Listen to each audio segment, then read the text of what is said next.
Hello.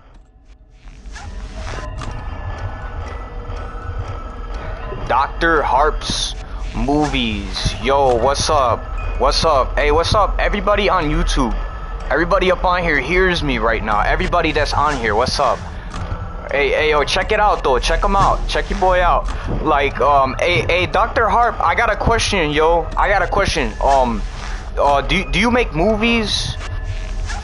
You know how to make movies? Speaking of Dr. Harp's movies, bro. Hey, bro, you know how to make Nah, I'm just kidding. I'm just kidding. Oh shit. What's up? What's up, y'all? How y'all doing? Guys, we're about to clutch this right now. We're about to clutch up. Oh my god. All right, let's get this. Let's get this. Alright, y'all, ask me some questions though, guys. Talk to me.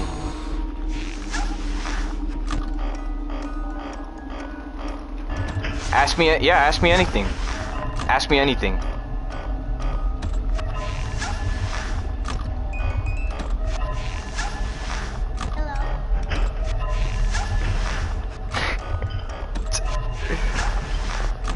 I sometimes do it with my friend, but he posts it on his channel. Alright, let's get this, bro. Let's get this. Sometimes I do it with my friend, but he posts on his channel. What movies you got? How many movies you made? You dead ass? Like dead ass, or you just...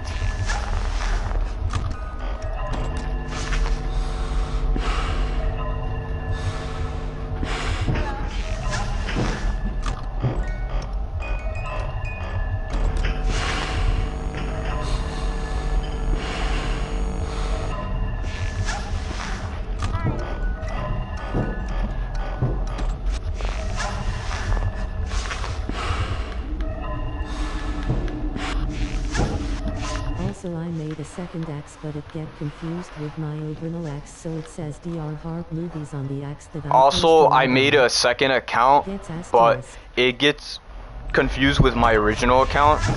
Okay. So it says Dr. Harp movies on the account that I post a lot on. Okay, so you made another account basically. What do you do?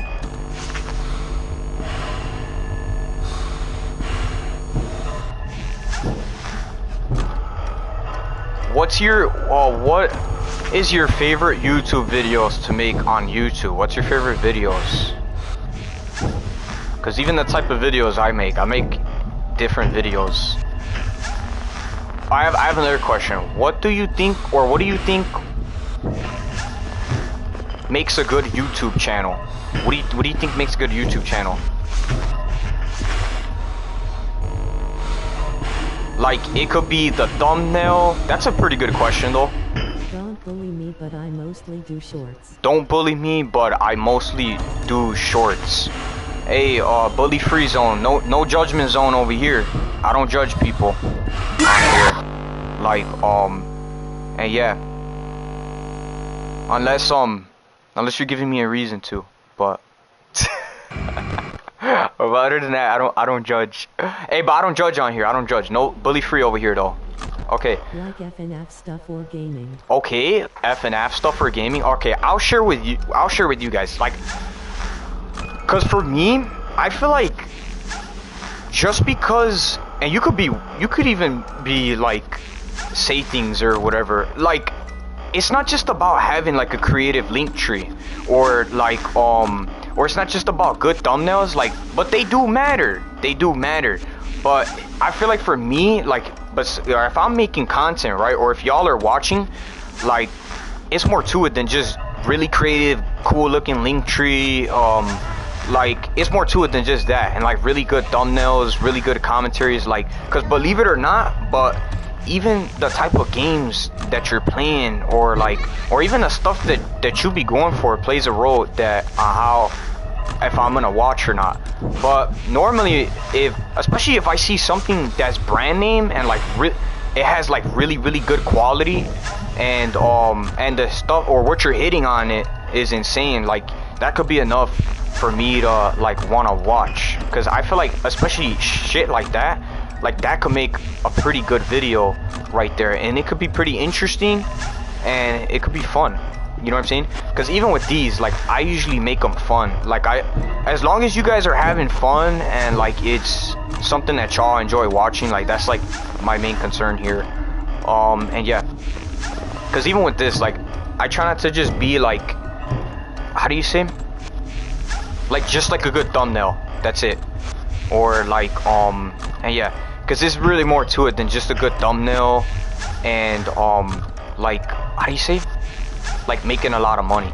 Because like I feel like if it's just that, but let's just say that, oh, it's only just good money and like a cool background, maybe like a cool creative link tree, whatever the hell. Like people that, because I could even tell if an artist loves what they do. See, I know if I love what I do, right, I'm gonna be concerned about what y'all want, right? That's why I always ask y'all, I'm like, well, what do you guys want to see? You know what I'm saying? Because even with that kind of thing, like, that's how I could tell. Because if that's the case, right, let's just say that the only thing I got is, like, I got, like, a fan base and a real cool creative link tree. Like, that means that I don't love what I do. I don't love what I do, and I'm just in it for the bread. I'm not in it for, or, like, and I wouldn't care about my fans, basically. But that's why I said that this is very important here, because this also plays a role if I care for you guys. But that's how y'all know that I do care about you guys, because I don't just be like, but yeah, that's pretty much how I am. Like, it shouldn't just be like only the bread only, because then that's kind of how you're gonna look. It's gonna look on here, like it's gonna come off kind of like, and yeah, and especially if y'all are in this, like the whole idea here is to have everybody together in here, not to have people like, or like make it seem like whatever, you know what I'm saying? And yeah, because, you know, I'm not gonna say names, I'm not gonna say who or whatever, but like I'm like 100%. And like if you do research and you pay attention, like one thing you'll notice is, I noticed that certain creators click with other creators more better. And like, especially if you're wanting to work with another creator on here, like nobody would want to work, and that's why certain ones won't work with another one, because it's like, it's just, that's all there is. It's just money, and like that's it. Like, you don't put nothing into the craft, and people could see that you're just in it for the money, and you don't care about your fans. You don't care about your fans. You don't care about none of that. You just care about that right there. And that's not really a good thing, because people like that, guys, like, I'm just giving y'all some advice right here, and I'm just making sure that you guys are 100% on point here. And like, you gotta be careful with people like that, because people that are like that just look into it for the money and don't care about, people like that are phony. People like that are fake. And like, I watch out for that, because even that says something right there. If they're, imagine, they don't care about their fans, right? They don't care about their fans. They don't care about none of that right there. Just think about that. If it's not being real with any of that right there, it's not gonna be real with everybody else that's around. It's gonna be fake with that, and it's gonna be fake with everybody else right there. But that's why I'm saying, I'm just looking out for you guys, you know what I'm saying? Because that's how I am with this. Like, I try not to just be like only for the money. But even you watch other creators on here too, bro, and they be saying the same thing. Like, don't just be for the money. Like, you know, like what you do and be passionate about your shit. You know what I'm saying? But yeah, but pretty much, like, that's like my favorite thing about doing this. But yeah, I have to go somewhere. I post FNAF and SCP stuff, so you might want to check it out, but they may be cringe. Oh yeah, and just so you guys know, whenever you share stuff, I don't know, well, because for me, because I'm already like a famous creator, so I'm mostly gonna be at like events and stuff. So I mean, if you guys have stuff to share, like, it'd be better off if you shared it with me at one of those events. And besides, I mean, aren't you gonna want to promote your brand? Because it's not just that, but it's better too when you're, but I'm not gonna be at like I'm gonna be at those big events.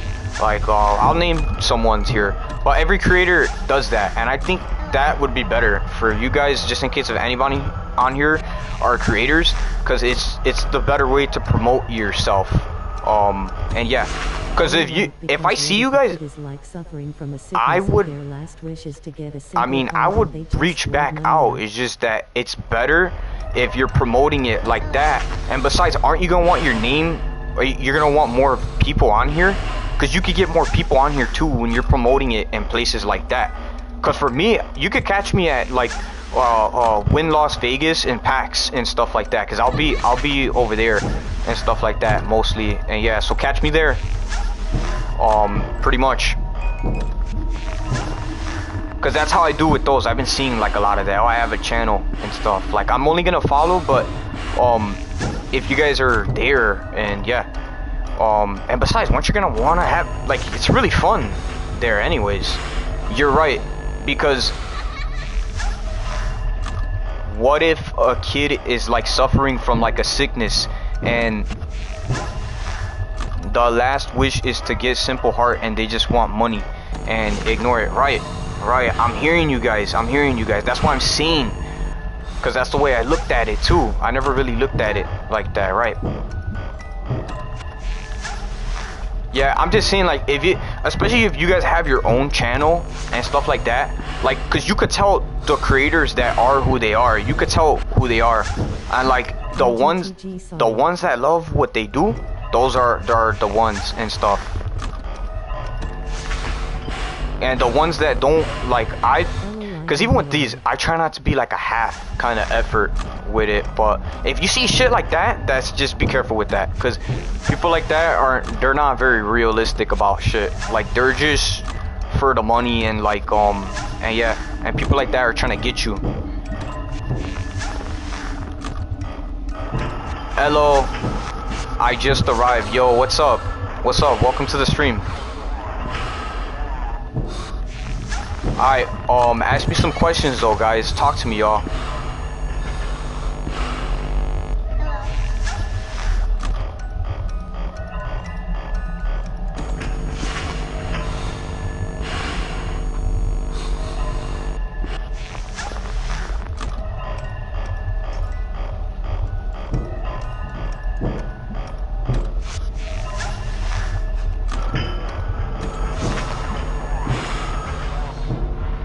Yo, talk to me, chat. What's up, y'all? Alright, ask me anything. I've been getting like a lot of questions on here, but ask me some questions, guys.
What will you do once you get to the 1000 sub threshold? Same stuff still. What will you do when you get to the 1000 subs threshold? Same still. That's a good question, and which is why I'm always telling you guys. I always tell you guys, I have a bunch of Call of Duty videos up on the channel.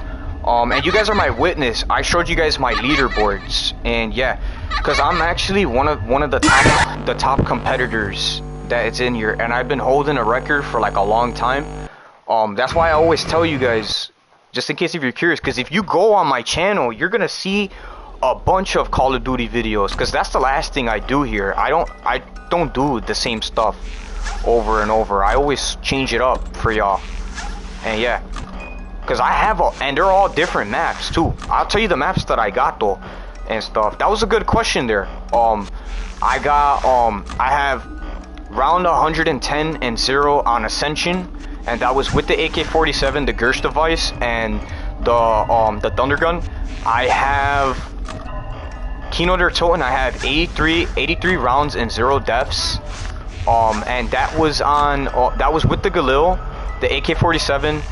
On the Giant, I have 77 and 0. On the Ryzen Draki, I have 56 and 0.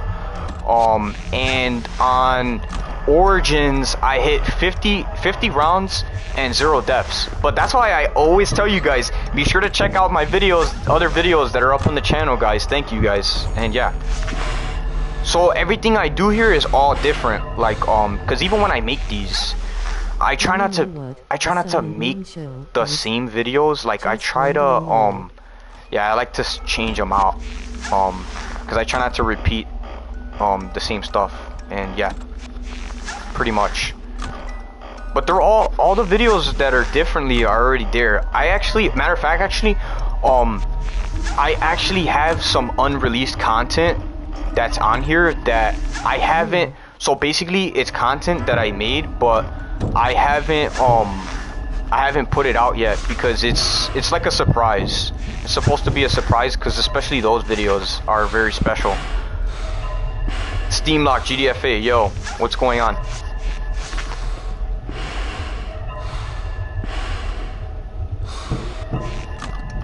But yeah, those other videos that I have a lot of that too, unreleased, but those are all surprises. Those are all surprises and stuff. And yeah, because I have like a lot of content. Like, I'm not gonna say too much because I do want to surprise you guys. And actually, matter of fact, speaking about the 1,000 subscriber threshold, some of those videos that I have that I told you guys on Call of Duty, I'm saving those for the 1,000 subscribers threshold, because it's like a very special moment, and I want to share it with y'all. But yeah, that's pretty much that. But thanks for asking, because that was like a very good question, and like I like to inform you guys and keep you guys up to date for newer videos that have yet to come. So yeah, stay tuned. Hey. Blood Moon, hey, what's up? We're having a chat here about content. But welcome to the stream. You're more than welcome to ask me some questions, and yeah. Okay, because I do my best here to make these videos as highly entertaining and lots and lots of action, and like, you know, as long as it's fun, and yeah, be unique and different with each video I make. But just in case if anyone's curious on here, these videos, these are so especially designed to be fun. Look, that I can make it so that something different actually happens in every single video. Yup, something different always happens in every single video. It's never the same thing. And yeah, like, but it's gonna be legit and it's gonna be lit, guys. It's gonna be lit and it's gonna be a bunch of madness. Like, I'm not gonna say too much. It's gonna be a surprise. It's gonna be freaking lit. Some of that content that I have on me, bro, I could make, I'm not even joking, I could make like over 50 videos, almost 100 videos just out of that one joint right there. And that's because that's just off of that one joint.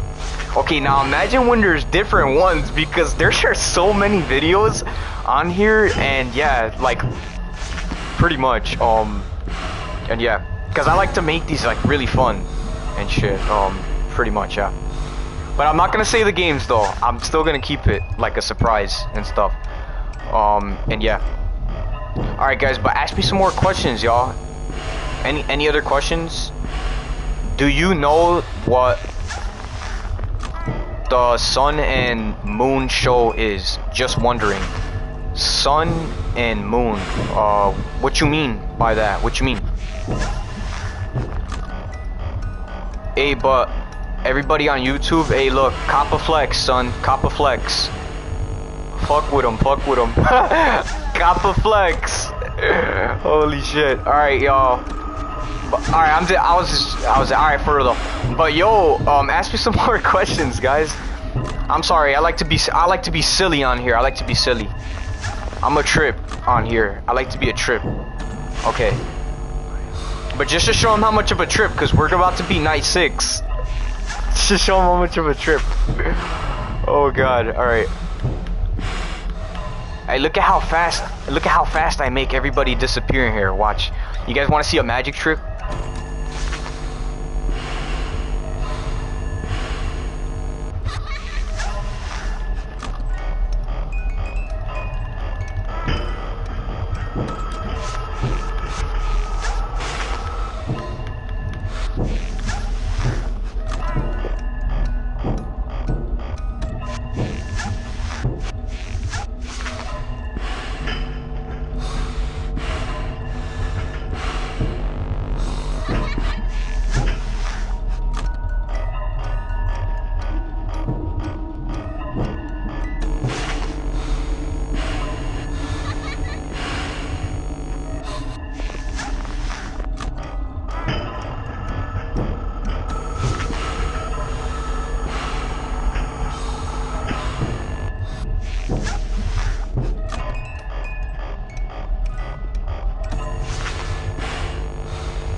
Alright guys, but ask some more questions though, guys. You guys are more than welcome to ask questions on here.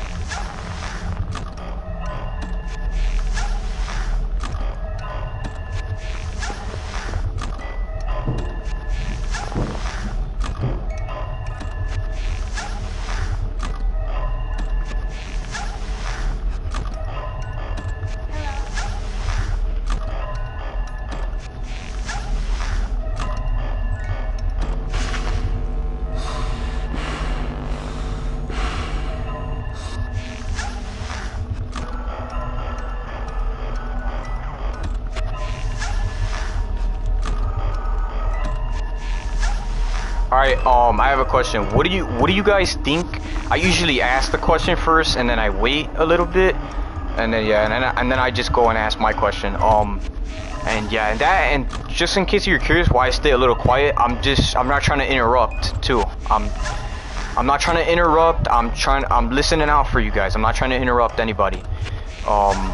Okay. What do you think about this video right here, guys? Let me know. Do you think it's good, or what is it that made this video good or interesting? Anything in particular? Anything in particular, guys, that made this video interesting? It could be the movement, maybe the quality, the features, anything, or maybe it was the game that I play.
I think your commentary is the best part at times. Moon bro, I think your commentary, oh by the way, nice picture by the way, there. I like the picture. I don't know, I think your commentary is the best part at times. Really? Okay, the commentary? Yeah, I do like it better with the commentary. Matter of fact, actually, which is also another reason, and thank you for the feedback. Thank you for the feedback, because I like that when I, because it kind of helps me too with the videos on how I know what should I do here, or what is it about this that you guys are watching it for, or what is the reason, and yeah. But speaking of the commentary, like, you guys were saying, that's why I changed the game out too, because even because my favorite thing about commentary is I like how when I'm playing something that's extremely challenging, I like how I'm able to explain what is it that's actually happening in the gameplay that you're seeing right here. And that's also another reason why I switch off on the game, so that when I am saying something in the commentary about it, it's different dialogue for each commentary that is there, and I feel like it makes it more interesting too when there's different dialogue, because it's something different to say about each thing. Like, so I try not to say the same stuff about my my gameplays or my strategies, and yeah, because it is way more impressive too, like when you know different tricks and you know different ways to, or whatever, because I know a bunch of different, like in every gameplay I always have different like strategies around my my strats, and yeah, because I don't just know one skill, like I'm very good with different types of skills, and yeah, because anything back here in gaming, when you are gaming, it's not just one skill, it's different skills that you're knowing here. If that makes sense. And yeah, pretty much. I think the most interesting stream I watched of your was your Slenderman stream, the one where you were talking about ghost stories. Oh, I know what you're talking about. I know what you're talking about. I have speaking of which, I have more of those ghost stories actually. I got different stories like that of those ghost ones. Alright, I'm gonna tell you a different one actually, because this one, the same thing didn't happen how it happened in the other one, but yeah, I can see how though, but dude, that's just bringing me throwbacks. Oh my god, dude, that was when the channel first started like getting up. Okay, so I was out with my sister, and like, but the group of friends, like, cause even the way my sister was, like, she was always more of like the cool type, more like you're more like your badass, more like, and like I'm just like them, basically, more of your badass kind of, and like, you know, we're out and like we're exploring like abandoned like fucking like warehouses and shit, right? But like I didn't know that this abandoned warehouse was haunted, or it appeared to be haunted. And so we're exploring into the warehouse, and like I remember at one point we all went in different rooms. Like one person was on that side, the other person was on the other side of the warehouse. We were all like in separate rooms. Then like I remembered when we met back up, like my sister was even saying, oh, I heard a bunch of strange noises. I heard like whispering. Like I heard like a bunch of kids like laughing and like whispering. And like she was asking, she's like, I don't know if that was you guys. And then even we were saying it, we're like, that wasn't us. Nobody was whispering in here, because we were all talking, and like we're loud enough to where we can be heard from across the room. But anyways, so it was already off to like a creepy start hearing just that right there. Okay, now this is the trippy part right here.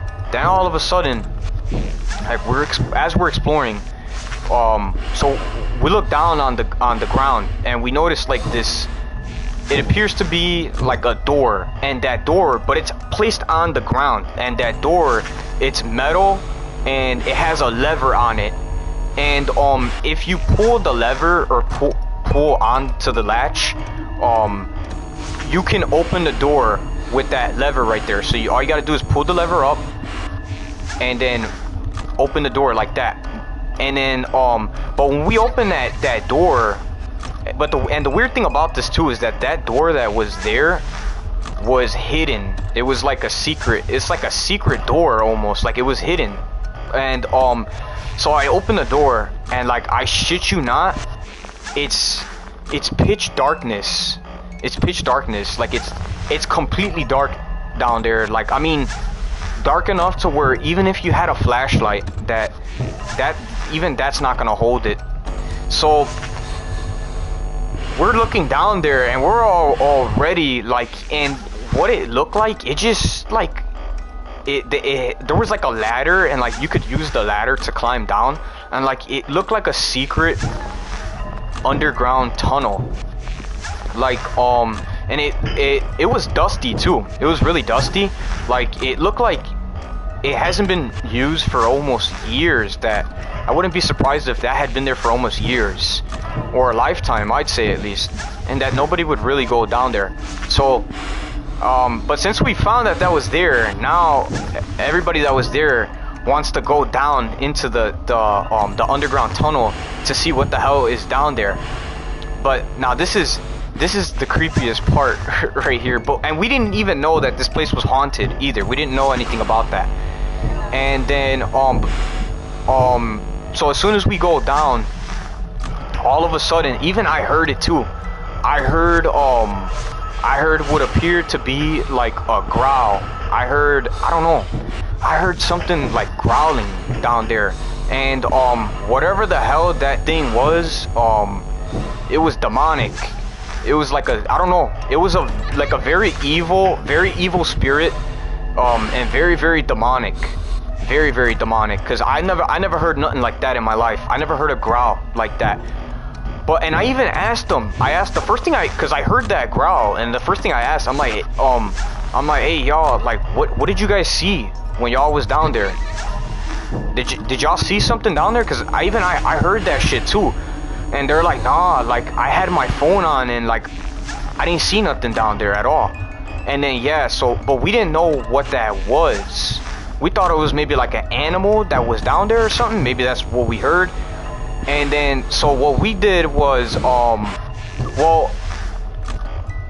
soon as that right there, everybody left. Everybody went home, because it was already weird. And plus, when my sister said she heard noises, and shit like that, or whatever the case.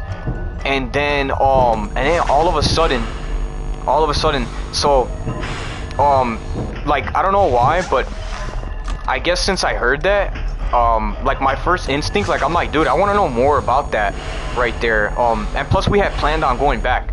But yeah, because I'm just at this point, like, I don't know if it's a good idea if we head back that way. And yeah, and then I looked up on the internet about the place, because it even has like a sign in front of the building, and it just like a mine or something like that. And I typed in the year and everything, because it even says the year, what place it was, and the year that it was built in. So I typed in everything that was like that, everything, the year, all that shit. And like, guys, I shit you not, like, when I pulled up the website, there was a whole website that was dedicated to like all the information about the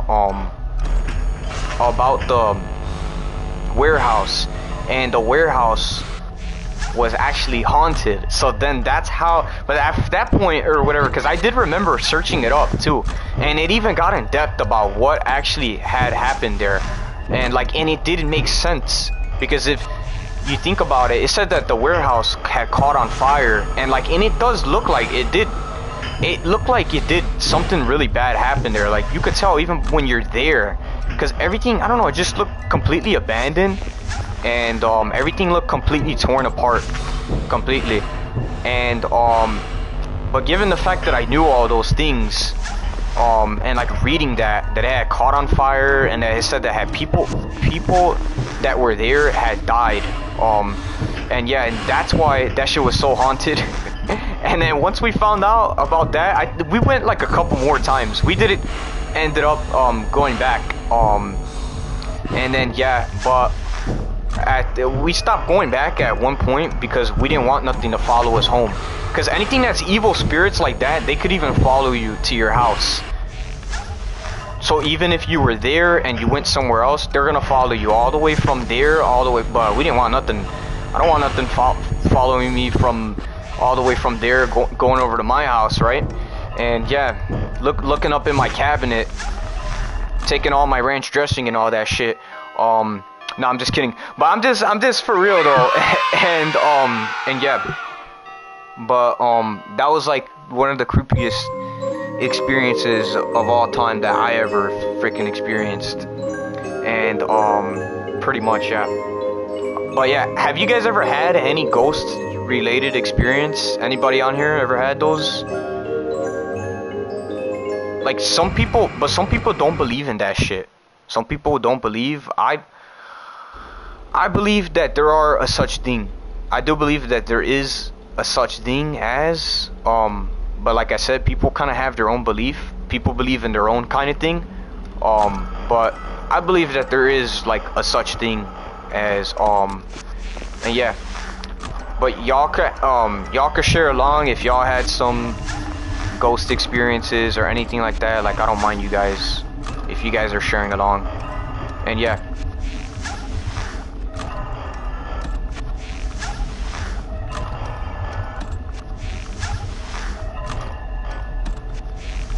But like, I mean, for me, like even with that kind of thing, like it's like, I don't know, like I gotta see first.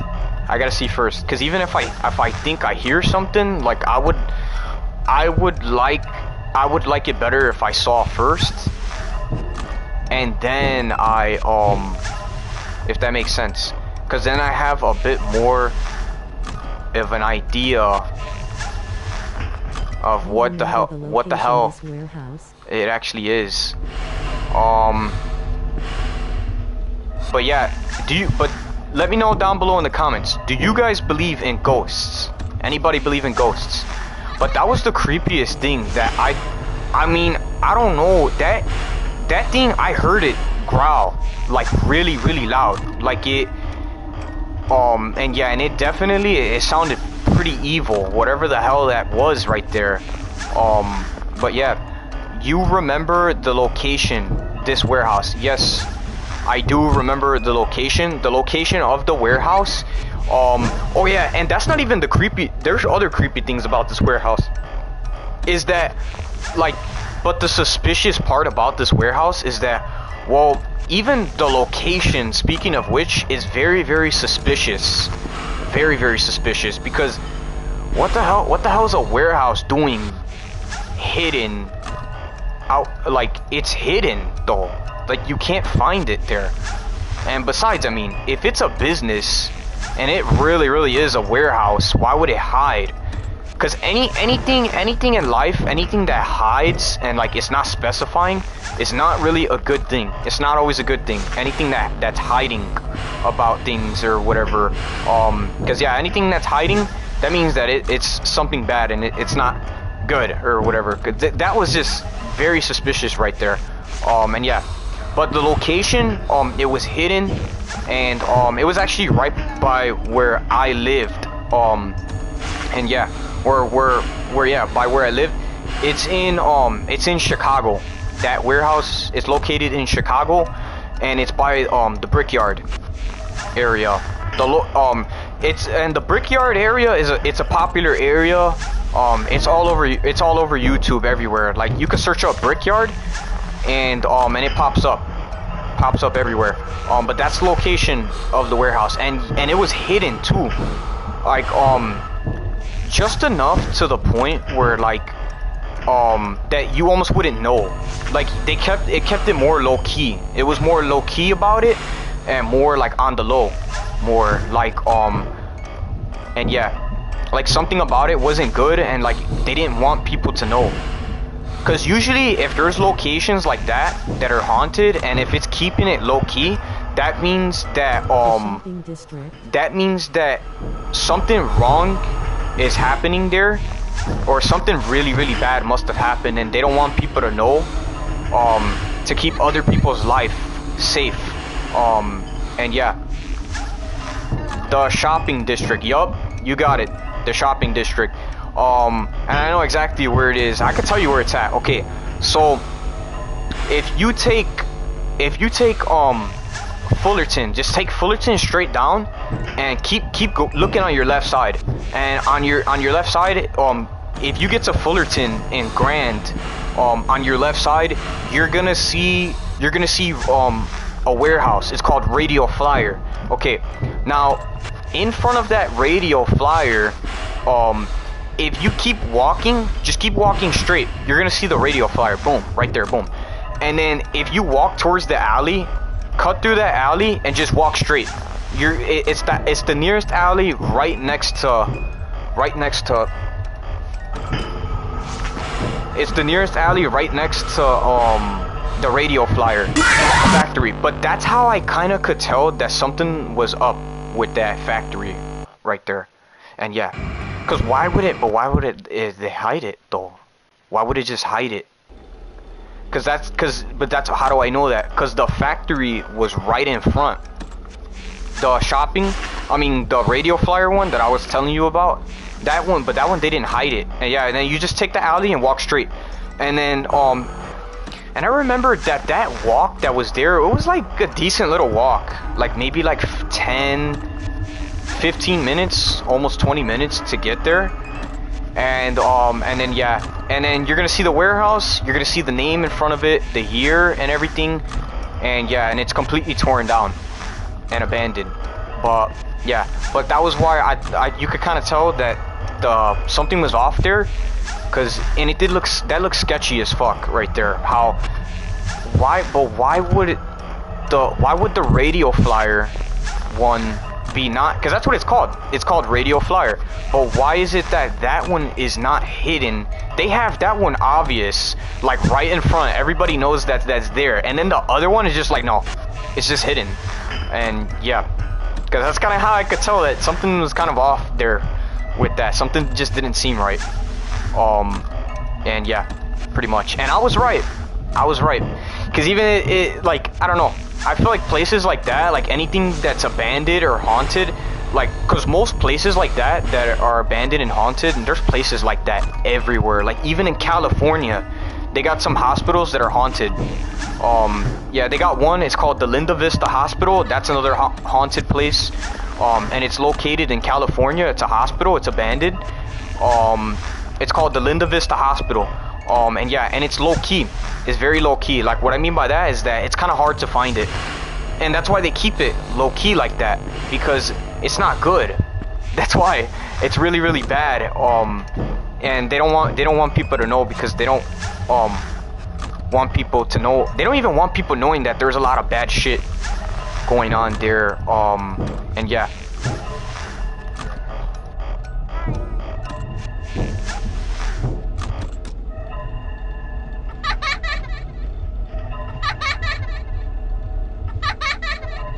Any other, I know some other places like that too. The hospital, oh, you guys want to know something creepy too? The hospital that I was born in Chicago, I was born at Grant Hospital, Chicago, Illinois. So that hospital, I was born in a haunted hospital. That hospital, but the hospital that I was born at, that hospital was so haunted that they took it down completely. It's not there. It's not even there no more. It used to be haunted. Well, it is still haunted, but it used to be open back in the day when I was born, and then they took it out. And yeah, but let me know in the comments, would you guys go and explore one of those abandoned hospitals or an abandoned place like that? Let me know below in the comments. Would you guys go and visit? I would actually do it. I'll make one of those videos and go there and get a good camera and make like night vision and go live on here. I would do one of those though. I would actually do it though, for real. Would you guys do that? That's crazy, bro. That's crazy right there. And you don't know and you don't know when something might. You could be in there, bro. You could be in there and like any minute, like Because that's the thing with places that are haunted like that. Like, you're not gonna know when something crazy is gonna happen in there. Especially places like that. Because I know I've been in like that factory I was at. I don't know, it just really weird, like strange noises. Really weird, strange noises. And like you always have the feeling that, like, I don't know. Like, even I'm trying to figure out, like, I'm like, who is that that's doing that? Like, I'm thinking it's just one of my homies or something that's fucking with me, and no, at all. You know what I'm saying? But, yeah.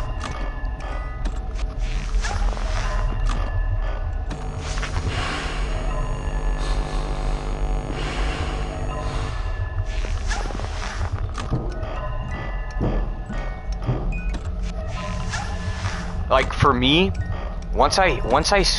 because even, like, I could tell when a place is haunted. Man, you guys got me talking about ghost stuff. Like, I could tell besides when you hear strange noises, but, like, the way that I feel, like, even whenever if I'm at somebody's house, All I found was a former Zenith radio plant. Is that it? like if or even if I'm getting a house or something, or if I'm over at somebody's house and I'm sleeping over, like usually I even ask too, because I'm very OCD. I'm very, very OCD about that shit. Like, I don't know, I like my stuff to be a certain way. That's how I am. I'm just very peculiar about the way I have my stuff. Like, especially even with that too. I even ask, like, I'm like, dude, is your house haunted?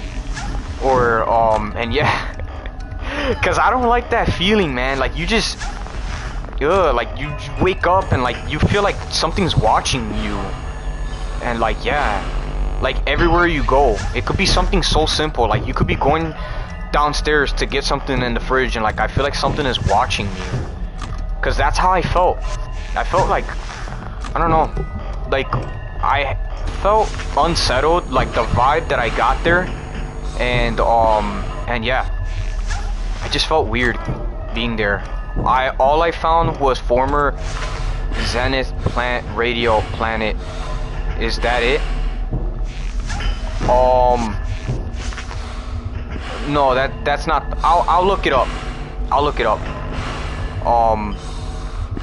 They still, and the funny thing about this is they still have the sign of the warehouse that's abandoned, because I could even tell you exactly which one it is.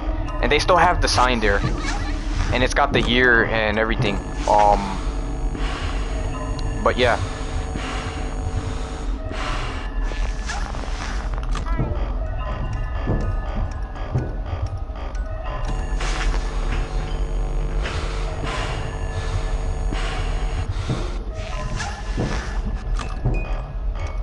It's called, okay, so in the front you're gonna see radio flyer.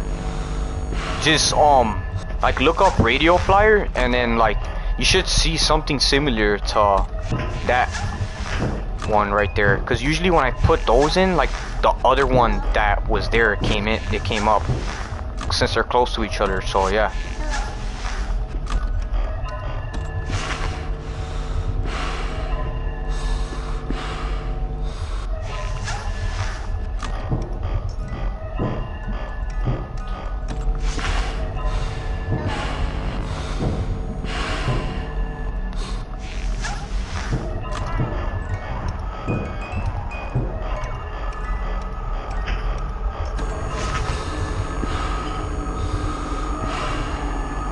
I found the world's largest radio flyer wagon. Yeah, that's it.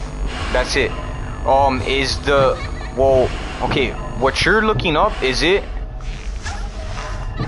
in red? Is it painted in red? What color is it? Because I know the color of it. It's painted in red. Okay, because if that's the one that you're if that's the one that you're talking about, then yeah. If that makes sense.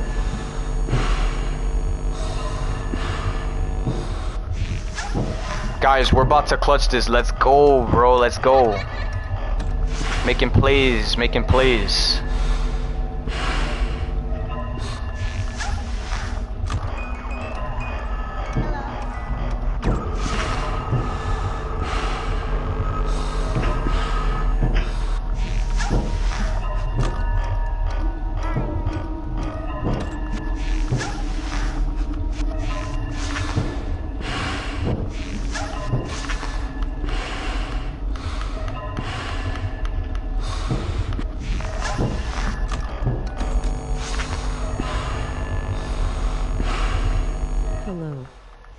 you remember the location this warehouse? The shopping district? All I found was a former Zenith radio plant. Is that it? I found world's largest radio flyer wagon.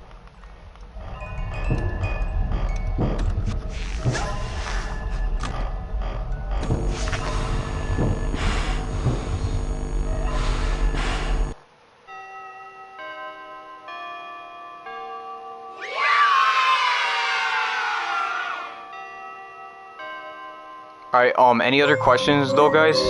Let me know. Be sure to share your feedback down below in the comments, guys. Thanks.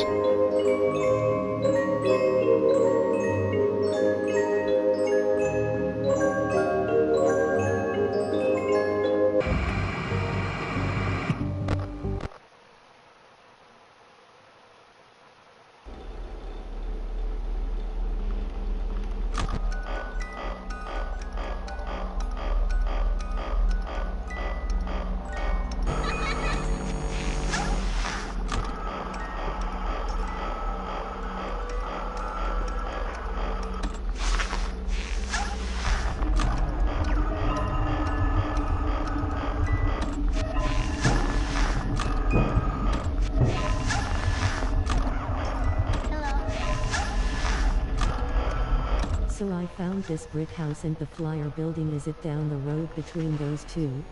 So I found this brick house and the flyer road. Is it down the road in between this brick house? Yeah. Does it, okay. Does it look like an alley? Cause you should be seeing an alleyway. It's like an alley. It is. It's an alley, and then it takes you straight there. I remembered exactly where it was too. I think that's it though, the one that you're talking about.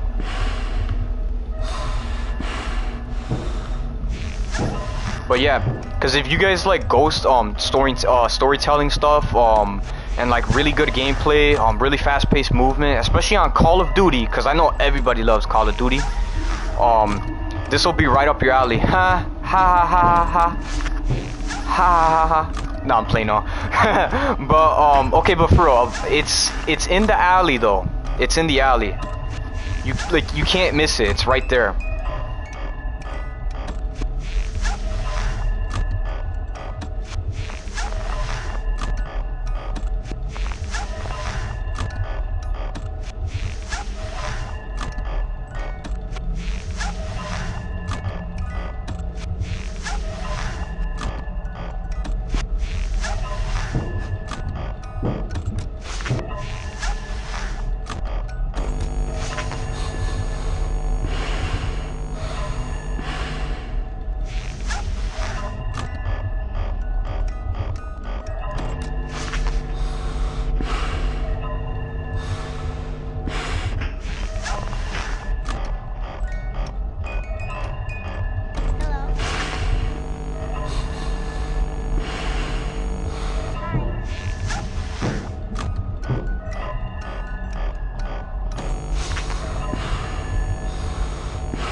did find this giant building with no name whatsoever.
I did find this giant building with no name whatsoever. I think that's the one right there. I'll take a picture of it. I'll take a picture because I know what it looks like.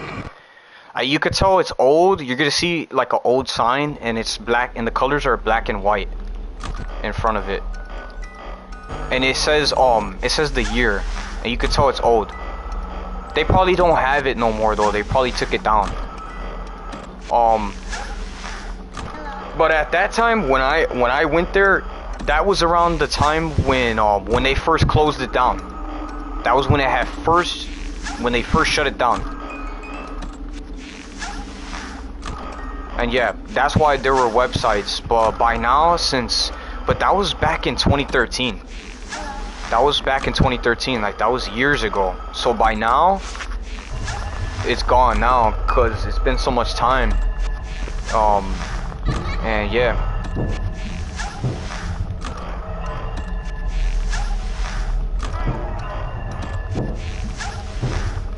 Alright, let's get it, y'all. Let's get it.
So Radio Flyer isn't the place that was haunted? So Radio Flyer isn't the place that was haunted. No. That wasn't the place that was haunted. It's the factory behind Radio Flyer, because exactly where it's located, it's okay. So you see Radio Flyer, and then like if you walk through the alley and just keep walking straight, you're gonna see the abandoned factory, and then that is located behind Radio Factory. So that's not the place that's haunted. It's the place behind Radio Factory or Radio Flyer or whatever you call it. And yeah, I don't know about now, because I haven't been there in a while, but I'm not too sure. And it's been so long since I've been there. I don't know about now though. I wouldn't even be surprised if they closed the entrance out completely. Okay, then I think this is in fact the place. Okay, then I think this is in fact the place. And yeah. But yeah, I don't know. I would still have to go there. To see. But I remembered how I even got in that place though in the first place. I just like the entrance wasn't it wasn't blocked off or anything. Like you could just walk in. They left it completely open. And yeah, nobody even broke into it at all. It was open, and then and even where you entered in, you didn't enter from the front. I remembered you just walked on the side. You just walked on the side and you see a big ass wall, a big ass hole in the wall. And that's how you enter through. You enter through. You're gonna see like a wall, and it's tore down, and you walk in there through there. That's how you enter, like that. You couldn't go through the front because the front was blocked. And then yeah.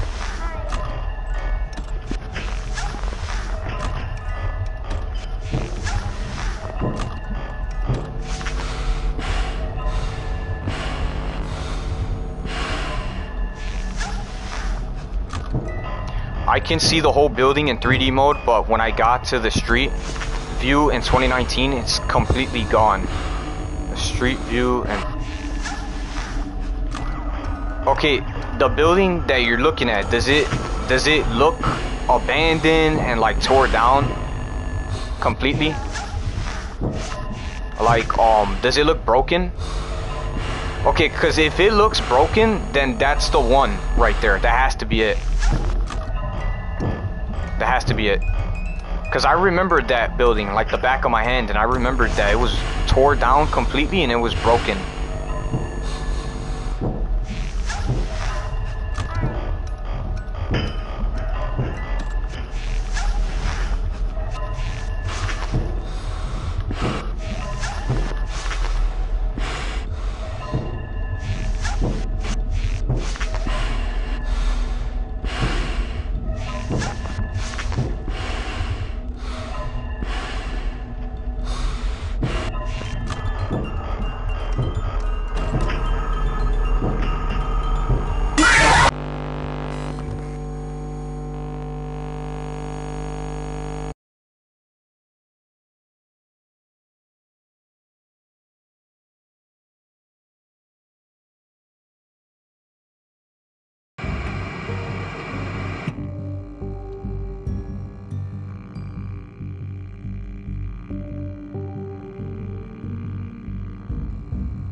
Freaky story nonetheless.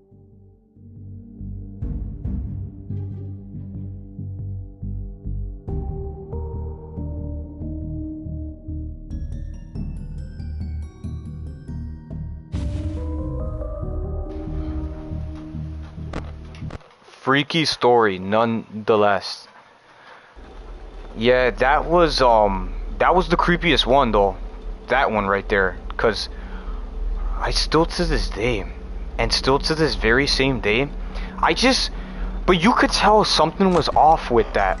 Something was off because even on the way there, I even remember telling them, like, I'm like, are you guys sure that this is safe? Cause I don't know, like it just, something seemed off, you know?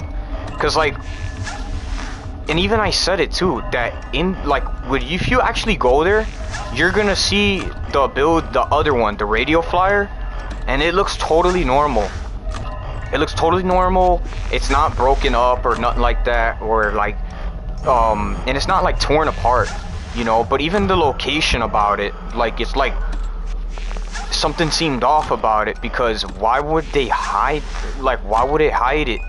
Because even, I don't know, whoever made that right there, you could tell that they were trying to hide the buildings and stuff, and they didn't want people to see that was there.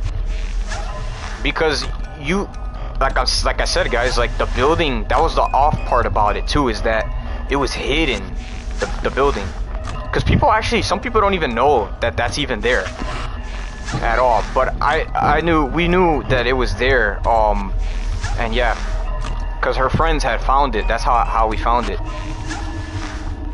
And yeah, because you looked at the other building, and like you seen it, and it was right there, boom, right in front. And it was like out in the open, like, and then the other one was like how do you say, like, hidden, like you could barely notice that shit was even there. And yeah, that's why they hid that building. Because I feel like anything in life like that, or like if it's like buildings that are hidden, like that means that there is something that's not good there. Because anything like that if you just in case if you explore one of those places, if you see that it's hidden, then that means that there's probably like a lot of bad shit there, and like they don't want people to know about it at all. Because that's why they kept it like that. Because they don't want people to know that shit is bad. Like, and yeah, because it really was terrible. Because you could kind of tell too, because in the other building that was in front, like, you could see it. You could see it clear, and it's very obvious. And that's how I could tell, because that building weren't bad, like, or there was nothing that was bad there, like, it was good. And that if you walked in there, you'd be okay, you know?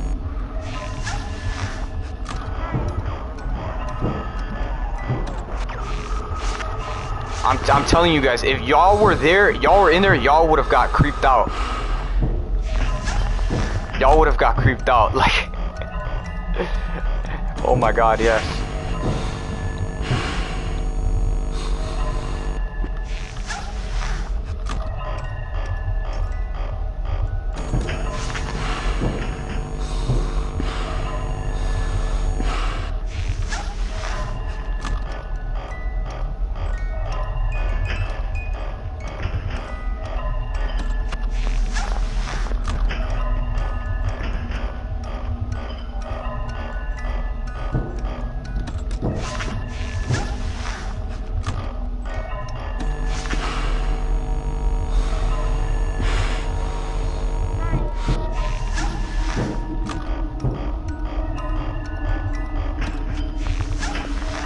Remember the company name at all? You don't remember the company name at all? Like I said, they still have that sign there. I could look at it. I could take a picture of that sign. I don't remember it, but me invested of the story of this place now. But what I could do is I could take a picture of that sign. That I really did go there though, for real though. And yeah, I could take a picture of the sign though. It's still there. I just forgot the company name, but it's like right in front. It's right there. So that you could, or that would be better too, because you could see what the place even looked like. And yeah, cause that was sketchy as fuck though. Like, cause you could tell that the place, okay, cause the building that was in front was totally normal. It was totally okay. Like, that, if I walked in there, I wouldn't expect nothing too crazy or whatever, and yeah. That's what I'm saying. Anything that's hidden like that, yeah, then that means that it's not good. And then, like, they don't want people knowing about that shit. Or, like, it's not normal, I would say, at least. And yeah. Because that building that was in front, like I said, like, I mean, you could even walk in there. And whoever, or, like, the people who are working there are nice as hell. And yeah.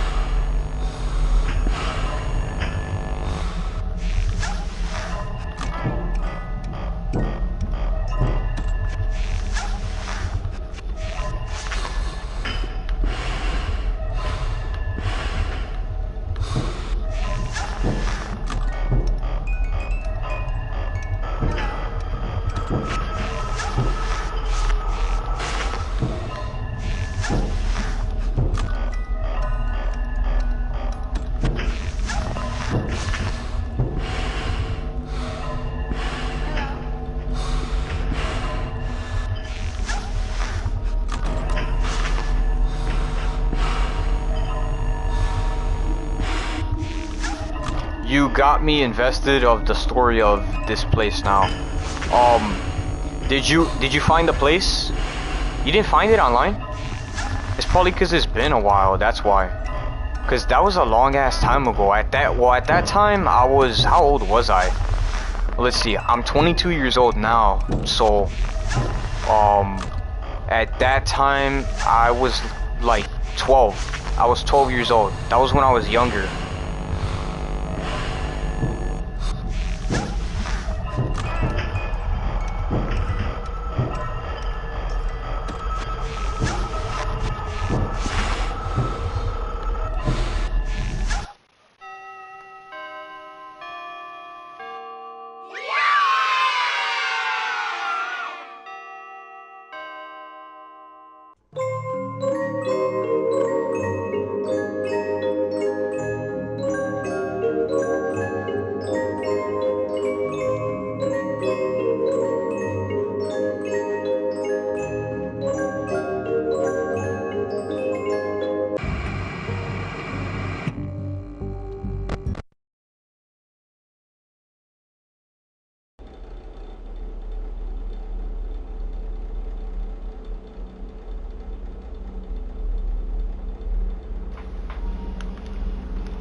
Have you guys ever had any ghost-related experiences? Any ghost-related experiences?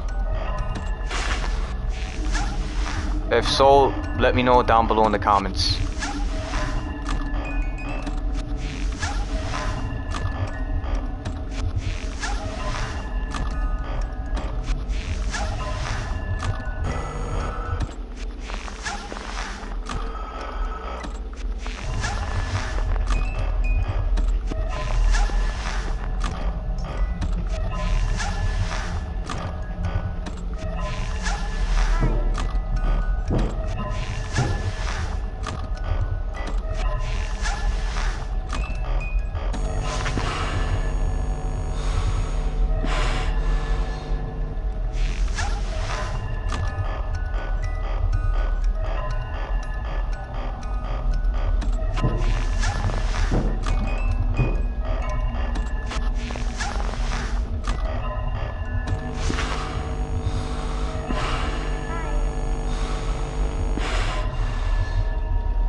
But yeah, let me know, guys. I have another question. What do you guys think? You guys like school? Who in here likes school? What do you guys think of school? just to see what people say. Cause this is also another reason why I do gaming. Cause I've never really been, I don't know. Cause even with school, like I'm not really too crazy at math. I never really been too crazy about. Like I even took a whole class dedicated to gaming because of how fun it is. Like, and yeah, that's also another reason why. Because it's fun.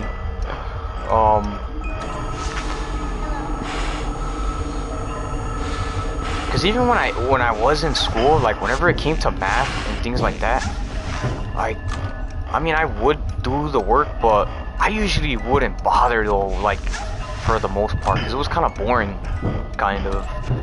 Like I would do some, but like I would kind of skip half. Like I would kind of be like more kind of half about it. Like I wouldn't really, how do you call it? I don't know.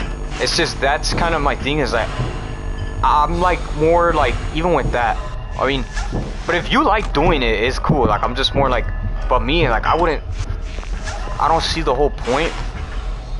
I'm not gonna see the point. I wouldn't see a point, because what would have been the point? If you're gonna like something you do, find what you enjoy in life. That's what I do. Like you get further in life when it's something that you like doing. I'm telling you. Because the effort that goes into it, it's not gonna be something that's like, how do you say? You guys get what I'm trying to say though. And yeah. But how about y'all?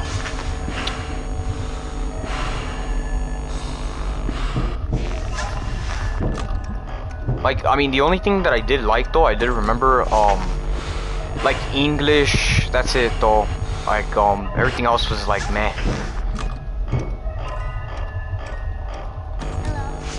Like it could just tell that, I don't know. I usually wouldn't. Like I would like barely though. I would barely bother.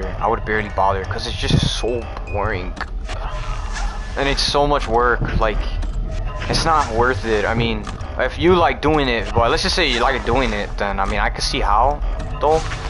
But then yeah, like find what you love doing, like, or whatever that's fun, or something that, I don't know, something that's fun that you like doing, you know.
Alright guys, any other questions guys? Ask me some more questions, y'all.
so quiet.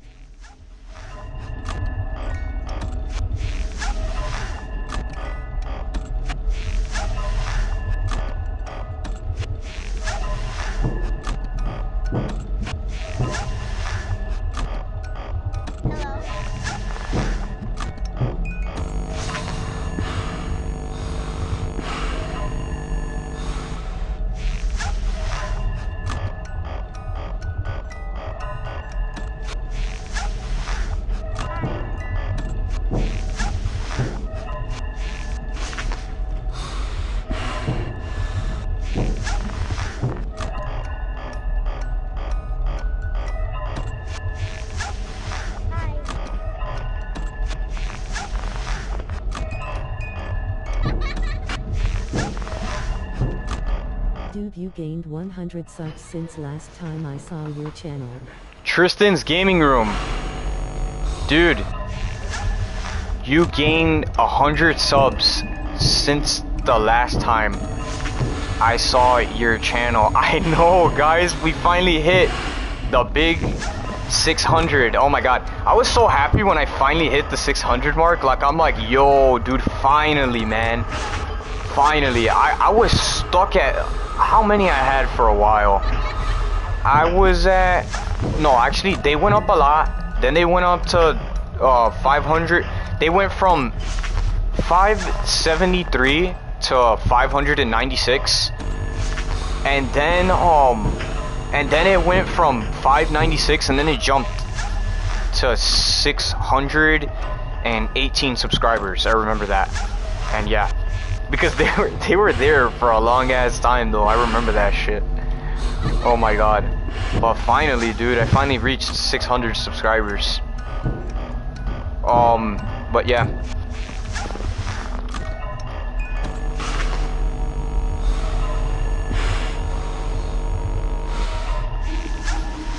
Like, it's really fun, man. Like, it's really cool being up here for y'all.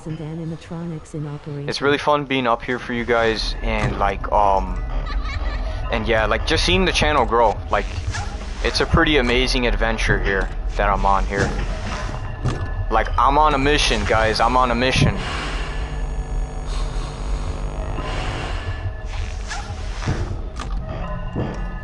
Same, bro. When I was in the 500s, it took me 2 months to reach 600. And now I'm at 1000. Keep going, bro. We will both Mr. Thalmus one day. Dude, I was so happy that when the channel, like, finally, dude, finally, like, all that time it took just to freaking blow up on here and get, like, famous. Like, it took me a while though. It did take some time though, but it's worth it though. It's worth it. Be Thalmus, even if Mr. Thalmus lol. How do you call it? Like, it's worth it. Like, even if cause it takes kind of some time though to become like famous and stuff, and yeah. But even if it takes time, like, it's worth it though. It's worth it. Like, you get the viewership, you got your fans. Like, we're able to grow, we're able to connect. So yeah, pretty much. Same, bro. I was in the 500s. It took me 2 months to reach 600. I have a question. How do you screen record live stream? I'm at 1,000. Good shit. Nice going. Keep it up. And I have a question. Been stuck at 2K subs for a while. And I also have a question. How do you screen record live stream? Screen record live stream? I just actually updated this equipment, because the equipment that I had before, it kind of wasn't the best. But the equipment I record off of a PS5, and the TV I record is expensive. Like, it's like the latest TV that's up to date.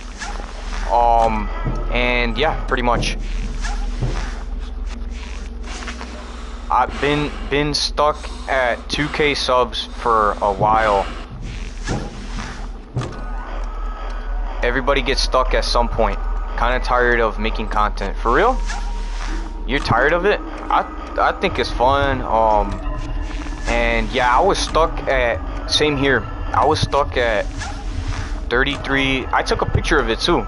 I had 33 subscribers for like a really long time. Like I remember being there for like a while, like almost a year had went past, but that was before Once in a while. before it blew up, before it did. Like, and it stood, well, it stood no views. I didn't have any watch time hours either. It stood that way for like a long time, and like I just kept grinding. I kept on grinding. I didn't give up, and like I kept going with it, because I really did though. I remembered, like, no matter what, like I kept grinding and I still kept going, and then yeah, and then it finally blew up, and yeah. And same thing with my views too. Same thing with my views, because I'm even doing way better on views. Like before, like okay, when the channel first took off, so it took off, but this was before I had more subscribers. So at that time, my channel, it used to be a small channel. At first it did, and then but then I turned it bigger into a bigger one. But it used to be small. Like I remembered I was stuck, guys, I was stuck at one person watching. Like I finally got the viewership, but I only had one person that was watching it, and I remember being stuck there at the one person watching for like a really long time, and like it never would get past one person watching it. And yeah, and then I finally got them unstuck. Because as far as you're curious about the channel, it's actually not a small channel, and here's why. Because small channels normally they tend to be stuck. Like how, for example, like how I was saying about how like they always stay with that one person that's watching, and they never go past beyond that point. Because this channel, well, after I fixed it and like I put more subscribers and more people on there, it went up more. Like it pushed me up more.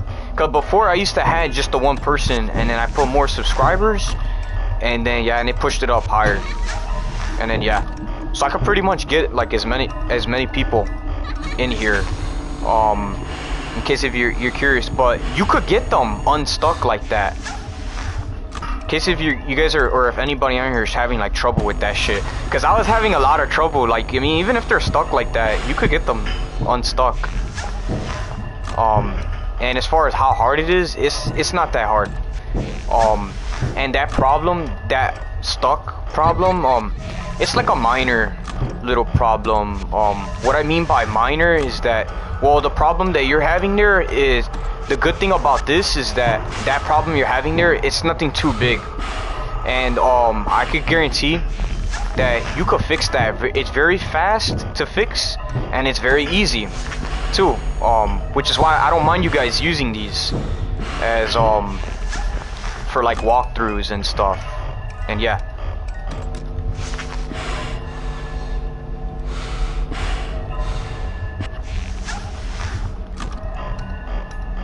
but just in case if you're curious, like, well, how don't if you're having that problem too, not just this with subscribers, but like your views, because your views could play a role on how many subscribers you're gonna get. Because for me, I find it that when I push the views up higher and I get more people into the stream, that and it has to be, that's crazy too, the way it did that it would have to be real life people that were on here, and that if it weren't a real person, that it won't even give you the subscriber at all. That's crazy. But as far as like that kind of thing goes, yeah, you gotta fix your view count a little bit, like, and it's not that hard to do that. And like once you get like more people joining on the streams, like it's easier to get more subscribers like that. And yeah, and you could get a lot of subscribers, and you could get them very fast like that. And yeah, because like, let's just say that you had some people that were watching it, right? Boom, you got the people watching, but like you're still stuck on the 2 people. That's so easy to fix that right there. It's very easy to fix that. Like I don't find anything hard about fixing it. It's really easy to fix. But that's why I said that problem right there, that's like a minor little situation. And yeah. That other dude asked you a question. How do you screen record live stream? Like what do you use to broadcast your screen onto YouTube, Lee? How do you screen record live stream? What do you do to broadcast your oh I don't know if, or maybe some people just joined right now. I was just talking about that actually. But it's cool. I'll say it. So well, at first the equipment I had it wasn't equipment that was up to date. I had like a PS4, but that's kind of what I started first. I didn't start with like really like fancy equipment, and then but after a while, because I didn't see the point, so I switched over to more expensive equipment that's up to date. And yeah, the equipment I use the PS5, and that's because even if I updated it, I'm gonna update it again, actually. But it's pretty good. Like I use a PS5, and the TV I use an expensive TV. I don't use because like let's just say you're recording like that, definitely recommend getting like one of those good brand TVs, because it'll make your quality better like that too. But I'm gonna update it again once more, and I'm gonna get a PC so that and yeah, but it's pretty good.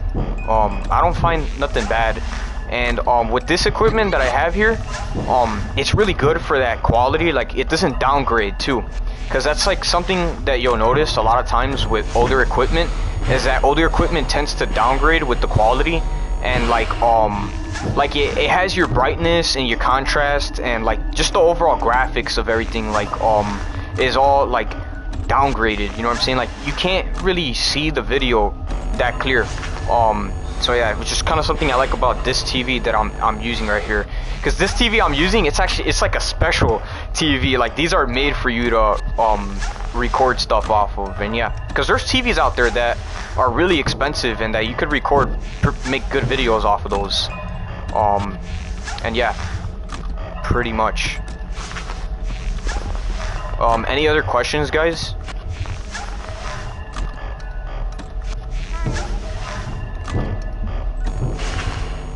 Bro isn't answering my question. How do you broadcast your screen record to live stream? Like I'm not talking about a TV or anything. Oh, I know what you're talking about. You mean, oh, you mean that? What, that? Okay. So, with that, I mean, it's not that hard to do it. It's just, all you gotta do is, so, you gotta go to where it says, you're gonna see a setting. You go into your settings, and you're gonna see a setting. It's called broadcasting, and then click on the one that says broadcasting. It's kind of hard to find it a little bit, and then it'll take you straight to all the recording options. And then what you could do in there is you could link your YouTube channel onto there. Broadcast your screen to live YouTube. You could link your app, and then once you got your app linked, it's pretty simple. All you gotta do is put your email address in, and then that's it. Your YouTube email is linked to the PS5, and you don't use any other app besides that. You use YouTube for that. They don't have like a special app where you need to have that in order to do that. You just need to have a YouTube channel, and then you're good. That's it. So that's the app I use, a YouTube account.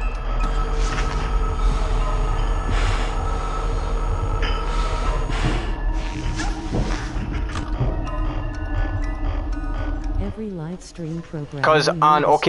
But what I'm saying is, cause on here, and then once you got that, all you gotta do, you're gonna go ahead and you're gonna click the share button on your PS5 controller, and then you're gonna see some options pop up at the bottom, and then click where it says broadcast, and then you're gonna see your YouTube channel and pop up first thing, boom, and then it'll even say linked right next to it, meaning that you have your YouTube channel connected to your PlayStation 5, and then once you got that right there, and then you're good, boom, and then you could broadcast from there. But every software is different. That's how you do with this. You just link your YouTube channel to the PlayStation itself. That's it.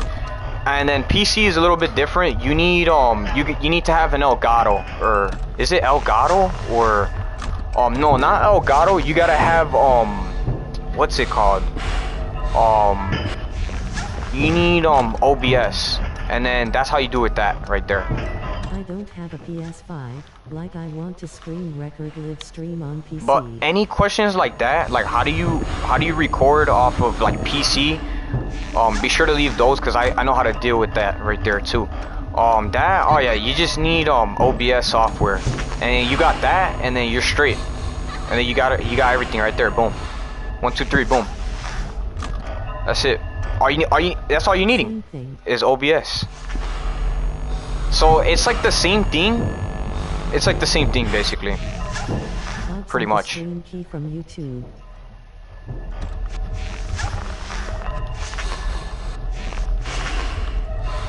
I know how to screen record on PC, but I don't know how to go live while screen recording.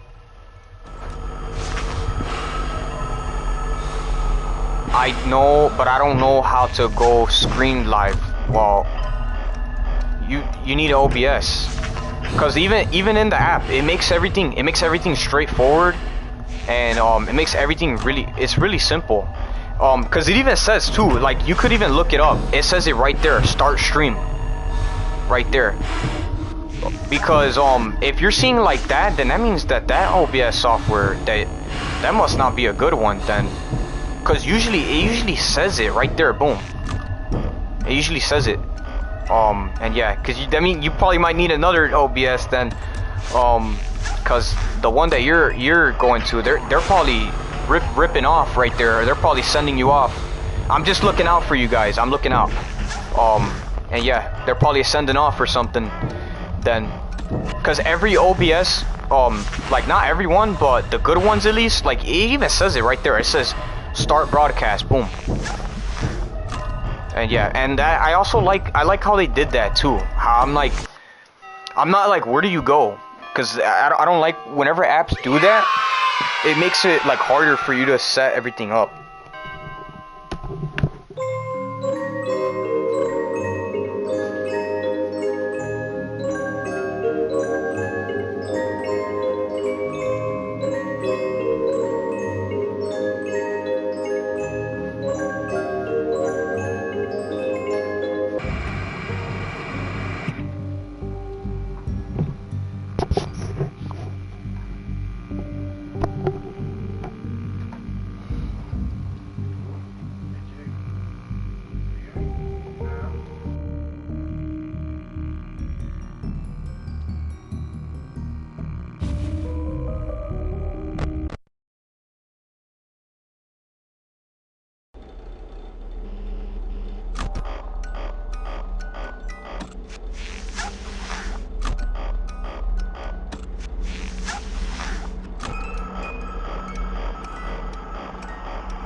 Hello.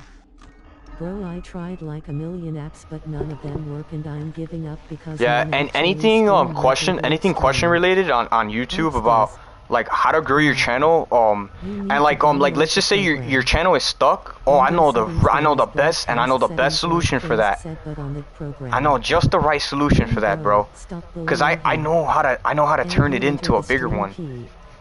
And the answer to your question, like how hard is it, dude? It's so easy. It's so easy. It's not even hard.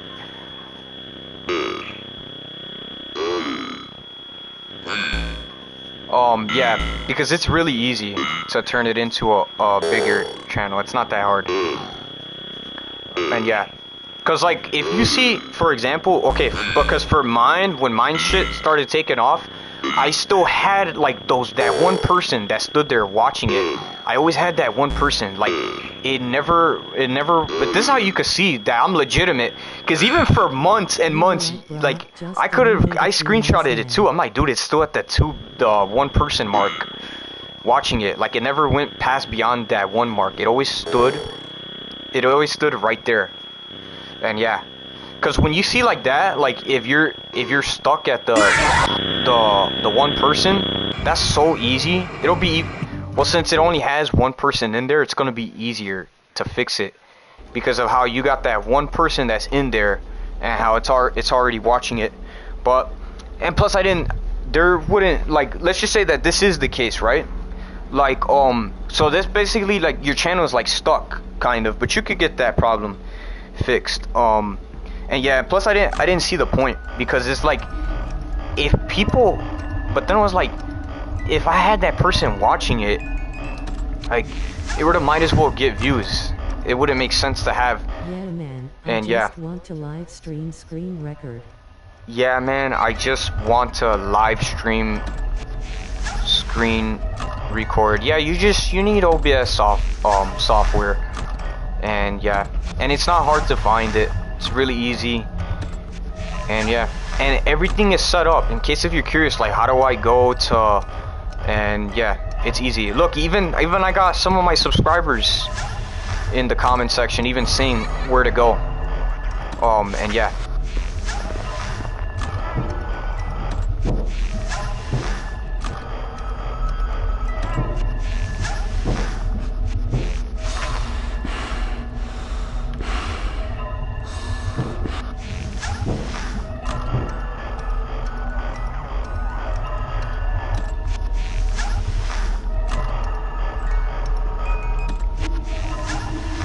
But yeah, like, as far as like how, if you're growing it and if you really are getting big off of it, I'm like, not to say that it's luck based, because it's not luck based. Like, you can pull this off without even getting lucky with it. Like, but what I will say, not to say that it's luck based, but I will say it is kind of hard, kind of. But don't get determined though. Don't get determined, because that right there, like you can overcome that even if it's hard, kind of. But yeah, because I feel like people get that like mixed up. Like, they think it's lucky when it makes it, and I'm just like, you mean that it's hard? Because it is hard, but it's not lucky when you're making it though. Because I made it, and I got my name known, and I weren't lucky when I got famous. Like, so there you go. Like, it's really not luck based. And like, I think that anybody could do this, like, as long as it puts the work in and it puts the effort. Like, you definitely will get there for sure, without a doubt. And yeah, one thing I will say is never have your hopes down. Always have your hopes up. And you know, I believe in you, but you gotta believe in yourself too. You gotta believe in yourself. But I believe in you, but you also gotta believe in you too. Yeah, you can. Okay, I will go on my computer and download it, but will stay in the chat so I can ask for help. There is settings for chroma key and you can do multiple windows. What's that? Chroma key is just another word for green screen.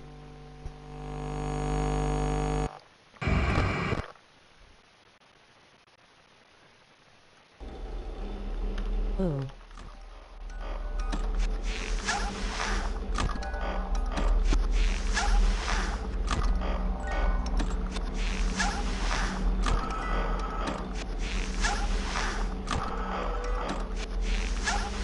But that's kind of the whole purpose of this, because I didn't even mind it if people were asking questions, because I had like so many questions about that.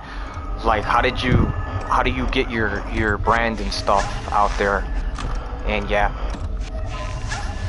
But like, especially if you're being unique about things and you're being different about the way you're going about things, like, it's easier to get people like that. Like, because that's like always one of the biggest things here is like, never be. It's okay to be inspired, or if you are inspired, like, look, even if I'm inspired, but what I won't do is I won't want to be exactly like somebody else, because I feel like I'm copying them, right? Like, I don't want to copy what somebody's doing. Like, I'm trying to have like my own idea, like, and yeah. And plus it's more fun too, because you get to be creative and you can make your videos however you want to make them, like and yeah, because that's also the other fun part. It's even more fun too when you're customizing your own shit. Like you can make your videos the way you like them, like, and yeah.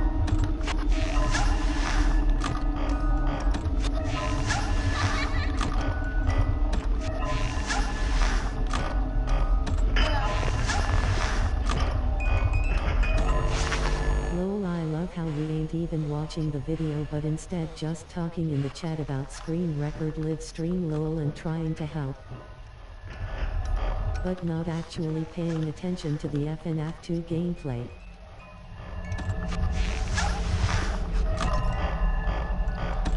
By the way guys, if you guys want to see more daily live streams like this, please be sure to smash that like button and hit that subscribe button.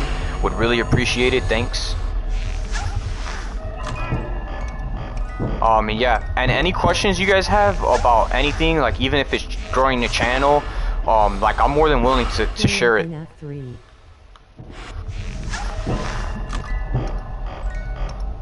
And yeah, it'll be like it's like a long talk though, cause it's a lot. It is kind of a lot though. It's a bit of a process though.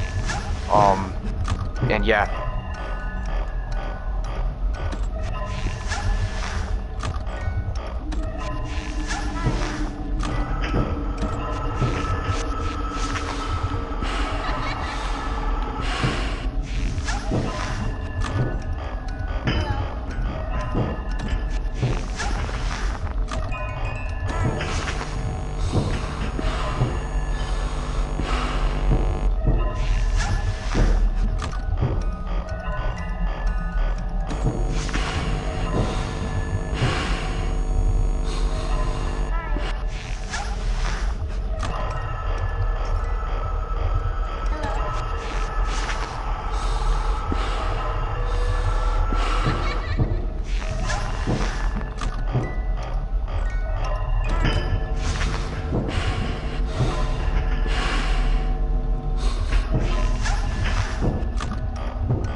And I'm gonna be a famous live streamer.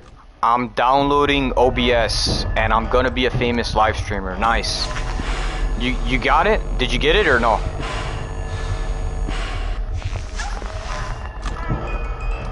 You could be famous on here, bro, for real. You could be famous. Like, and yeah. Some people make it seem like it's like you're like once in a great moon you might, and like it's really not at all. And even when you're making it, you could be fast, because even when it made it fast as hell.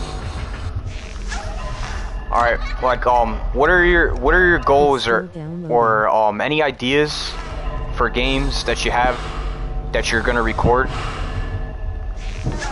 Because that's always a great way to start. Some sort of ideas that you have for a video. Be sure to let me know if you have some ideas. But this is what if I was you, this is what I would have did. I would have just, well, this is what I did do. I just like, well, I did like that. Like I got all the, like the recording and all that stuff situated first, so that I could figure out how am I gonna start this, you know? How do we get this going here? Yeah, I mean, I just look at games that are trending and I go by the sales. How many sales, how much numbers is this game bringing in? Because one thing for sure, that when you play a game like that, you're gonna get people like this. You're gonna get people like this, because especially you're playing something that's trending. You're playing something that's viral all over the internet. And yeah. Like, I mean, I wouldn't be surprised though if you recorded and like and you played a game that went viral and you got people on there. I wouldn't be surprised. I want to live stream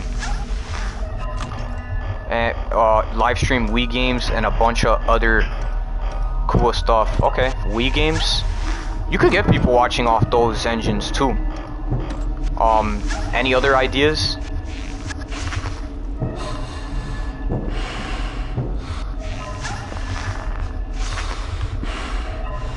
But yeah, I mean, like I said though, I would not have even had been surprised if you picked out one of those games that were trending and it was viral and you got people watching it. And yeah, because that's what I did. I just followed a bunch of trends, right? Like I would be kind of have a strategy, be smart about it, right? And like I'm just like, well, I know that if I'm playing that joint, right? If you research about it too, it even says over 30 million copies have been sold, right? I know that if I'm looking at that, right, and it says 30 million copies are sold, I know that this is gonna pull in like a lot of people really easy. And yeah, cause like let's just say you're like, man, like you want a lot of people on there, right? I mean, them things are so popular that I wouldn't be surprised if y'all follow those trends, like how I was saying, and you got people in there like that. That's how effective that shit is. And yeah. But what I did was I even tried different games out. Like I tried like little experiments. Like try different things out. See what works. See what doesn't work. Like kind of get to know a viewer a little more better. Because I feel like I get to know more, which is also another reason why I always ask questions. Like, what do you guys think of the video? Like, is it boring? Is it fun? Because I want to know a little bit more about y'all. So so what I do is I play different games and like I'm just like, all right. Why don't we just go ahead and put this old school classic game on, see how this does. And this game that I was playing, it was Resident Evil 4, and it's a really good game, but I'm like, but let's just see how my viewers interact with it. Now when I was playing that one, it still got people to watch, but it definitely didn't do as good as the other ones. But not that the gameplay or the video weren't interesting, I would just say that the game is older. So as far as how many views you're gonna get on there, what's gonna happen here is you're still gonna get views, but if you're getting a lot of people, it'll tend to vary kind of at times. And then what I did was let's just go ahead and put a newer game on, see how that does. Like put one that's futuristic, that's off of like a really good engine, just to see how they interact. And what I'm noticing is that they are interacting a lot more differently when I have something that's high tech and something that's up to date. And yeah, because anything that's high tech, anything that's up to date, people are looking at this and people are like, bro, look at all these colors, like different colors, like and all that sort of thing. Because even when I looked at Call of Duty, like which is why I like Call of Duty, because I'm like, man, like look at all these textures, bro, all these cool paint jobs, like it looks freaking amazing. And you know, when you're making a video, you're gonna enjoy it. You're gonna enjoy it. Like that's why I said, like I mean I wouldn't be surprised if people started popping in there, like and started watching you. And yeah, because it's really not that bad. It's not that bad. It's really not. Like put the live chat thing in the scene and sub count. How do I put the live chat thing in the scene and sub count? That also depends on what software you are using to record your videos. So if you are on a PS5, the option is pretty simple and straightforward. It even says display chat on screen, and you're gonna see a box. And if you click in the box, you're gonna see a check mark popped up. And what the check mark means, that just means that like your fans could see the chat in the stream. That's how you do for PS5. PC. Oh, okay. So for PC OBS, it might be a little bit different, but you should see something on there though that says display chat. It should say something along the lines of because even when it's things like that, they're not gonna make it hard for you to know. They're gonna make everything very simple and very straightforward, so that the process isn't so much of a hassle. And yeah. Well, frogs, you can just create a window where your Alright, but just in case, guys, do you guys know how you could put that in the stream? Let's see what my subscribers say. Anybody on here knows how you could put your chat on the screen? Cause even I have my subscribers in here too. My subscribers could tell you, y'all. Have it over your main Steam window. Even they could tell you. And yeah. But I thought that was interesting too, how like when I put like an old-fashioned game on it, so it would get views, but like whenever it got up higher, like it varied at times. Like it wouldn't go, and even if I get more views, it's like I could look at the newer stuff that's high tech, high quality, and like it's up to date, and you're gonna notice that the view count that I'm getting right there isn't the same as what I get. So basically what I'm saying is, let's just say that even if I put 100k tops subscribers on here and I'm playing an old school game, it's still gonna pull in views, but it's not gonna pull in as much as the other ones are. So basically the ones that are high tech, those are gonna get way more. Those are gonna boost you up, because especially these, think about that, you got all these different gadgets. You're like on inspector mode. I came with the metal detector, beep, beep, like, and everything, like I'm telling you, because people see that you know all these cool different tricks, and yeah, you're gonna be pulling in views in no time. You could be pulling in views in no time. And yeah, because people see that you be hitting some crazy ass stuff, and you're off the good engines too. And yeah, you're definitely gonna be pulling in some views in no time. Hello, Craze Gamer. Hello there. How are we doing today?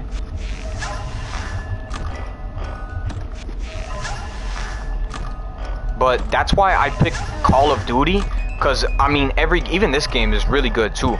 But that's why I went with Call of Duty, because I know everybody talks about that game. Like that's why I played that one. And yeah. And you guys are my witness. I showed y'all my leaderboards. Like it's insane. It's insane. Like we're talking like back-to-back maps, and we're up high. Like it's lit over here, guys. It's lit over here. Have fun, enjoy. But yeah, that's why I said, like, I mean, especially if y'all were to, even if you guys, I'm telling you, like, anyone could do this. If y'all were to go right now and play Call of Duty and do everything, bro, you're gonna... Okay, then I think this is in fact the case. Because if you're looking to grow this channel, here's where you're headed. Right here. This is where you're headed. In here, and you could even get infinite watch time hours, as many watch time hours as you want. And like and that since you're playing something like this, they're never gonna run out. Like you're always gonna have as much. And yeah, because I could guarantee you with the methods that I have here, you're gonna be on deck all day long. You're gonna stay on deck. Cause me, I'm all decked out. I'm all decked out.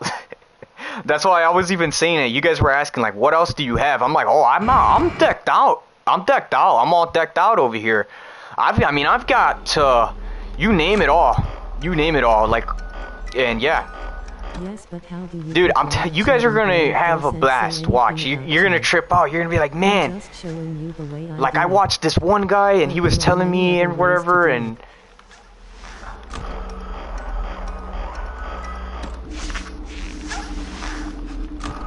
It depends on what recording software you use. Oh yeah, that is true. See, even my subscribers are giving some suggestions. And yeah. I tried to show the chat thing, but it didn't work. My question is what do you plan on streaming off of? OBS. What do you plan on streaming off of? Are you gonna record off YouTube, TikTok, Facebook, like what are you gonna record off of? Or that like where are you gonna post your YouTube videos? I mean your videos on. Because I would highly recommend, and it's a proven method that the best software to post videos, you should do YouTube. Discord, I can just show you there. You should do YouTube. YouTube is like the best, right there. Because like not only your quality is gonna be high tech and it's gonna be up to date, but also YouTube actually has one of the best platforms of all time. And one of my favorite things about this here is that, and it gave you some sort of leadway. And it gave you sort of leadway, and I like that, how it did that, because what leadway is it just makes it so that you are a step ahead on what you're doing. Like, I would highly recommend doing YouTube, because this thing even makes sure, like, some people don't know this, but like I said, like, the algorithm even fights for your videos. That is how, like, much benefit that this app is, because I mean, man, dude, this thing even makes sure that thing, it'll think of something, it'll find something, because that algorithm is freaking OP as hell. Like, I mean, the algorithm is not everything, but it does definitely in fact play a role, and like, that's what I loved about this app here. See, the algorithm even makes sure that you got people, because I remember when I was doing it, and like, I was like, man, like, let's try getting like different people. Like, dude, it would always think of something. It always thought of something. I remembered myself, like, and yeah, because it'll find something. That thing is gonna find something, like, and it's gonna make sure, and like, and yeah, well, let's just say you're streaming, right, and you see people like popping in. That's the system trying to make sure that as soon as you turn monetization on, that you had a viewership and you had money on there, because that's how good that this system is. Like, it's the best. It's the best for growing a channel. It's the best because it kind of helps you too. That's helping you right there. And that algorithm did matter. It does matter. Like, let's just say the algorithm weren't there. Your videos are gonna be pushed down all the way to the bottom. And it could be harder for people to notice you like that. And yeah, because that's what the algorithm does. It pushes your shit up. Like, it just makes it so that you're the first one that's there, so people could notice you faster, basically. And yeah, definitely I would recommend. I mean, I know a lot of people love YouTube. I know everybody loves YouTube, so yeah.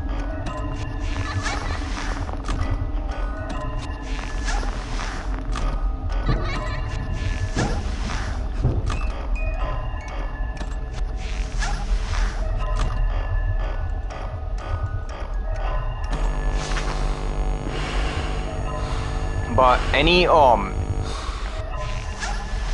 I just came to relax and watch a live stream. Enjoy there, enjoy. But yeah, any questions like that, always be sure to leave those down below. I'm going to stream until I can get a new PC and a cable for my second monitor.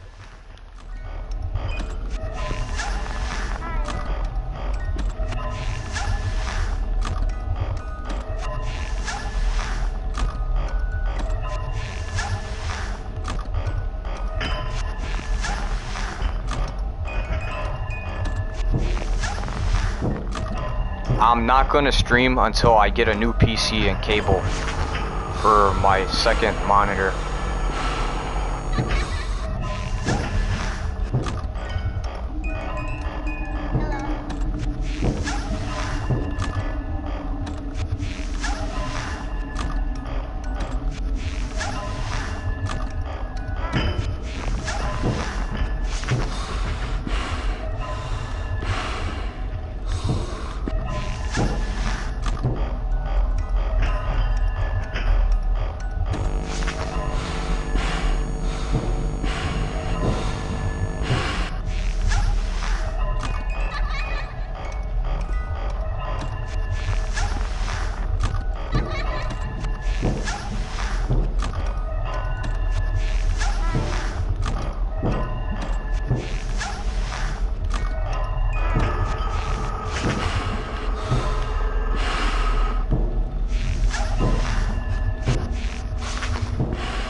I want 100k subs.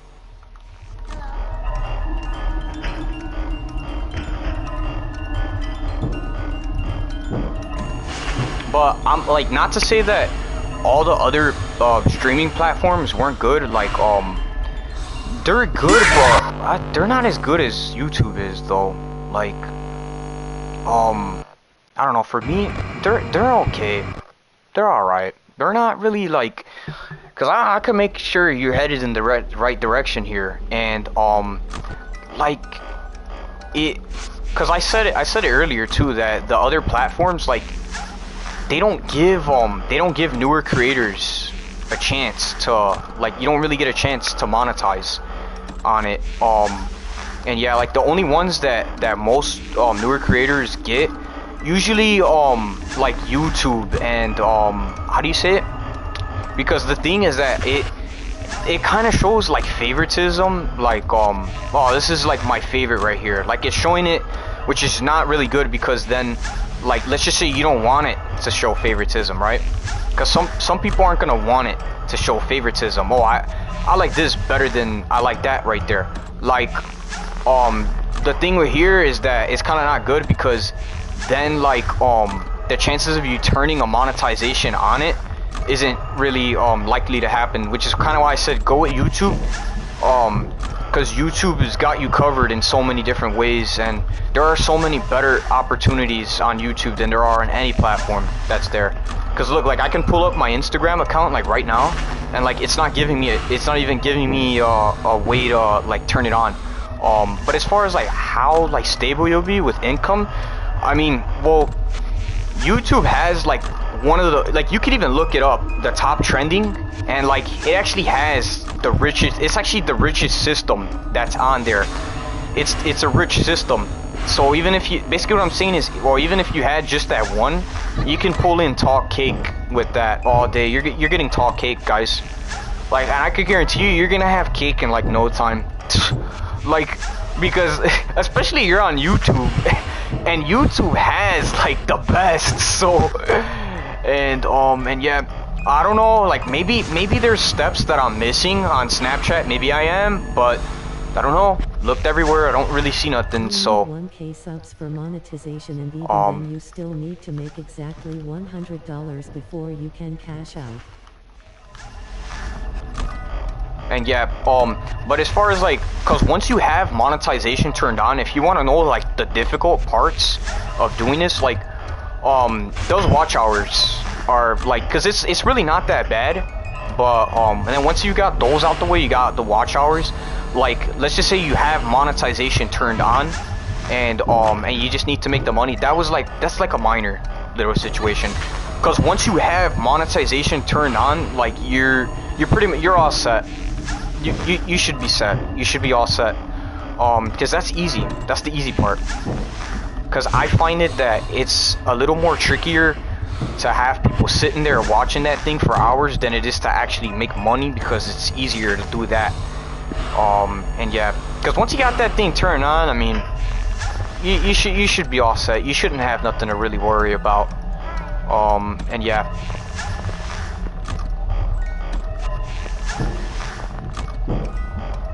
You need 1K subs for monetization, yup. And even then, you need to make exactly $100 before you can cash out. Yup, you need a total of 1,000 subscribers and 4,000 valid public watch hours in the last 365 days. And yeah, but that's why I said, like, those steps, that's like the hard part right there. And then like after that, like I'm telling y'all, because once y'all got that and then you turn it on, like it's so easy. It's so easy, because think about that, like how you went in your app and your account is zero completely, like you don't have nothing in your account. And like I find it that it's actually easier to build up on it when your account is already built, basically. Because all you gotta do is continue from where you left off from. Now I find it that it's more difficult when your account's zero completely, because that means that you would have to build it up from scratch, and like you gotta get from zero all the way from start to finish. And that's why I said that situation right there, the money making process, that's minor, because at least with that, you could even continue from where you picked up from, and like everything's gonna be so much faster and more simple. So yeah.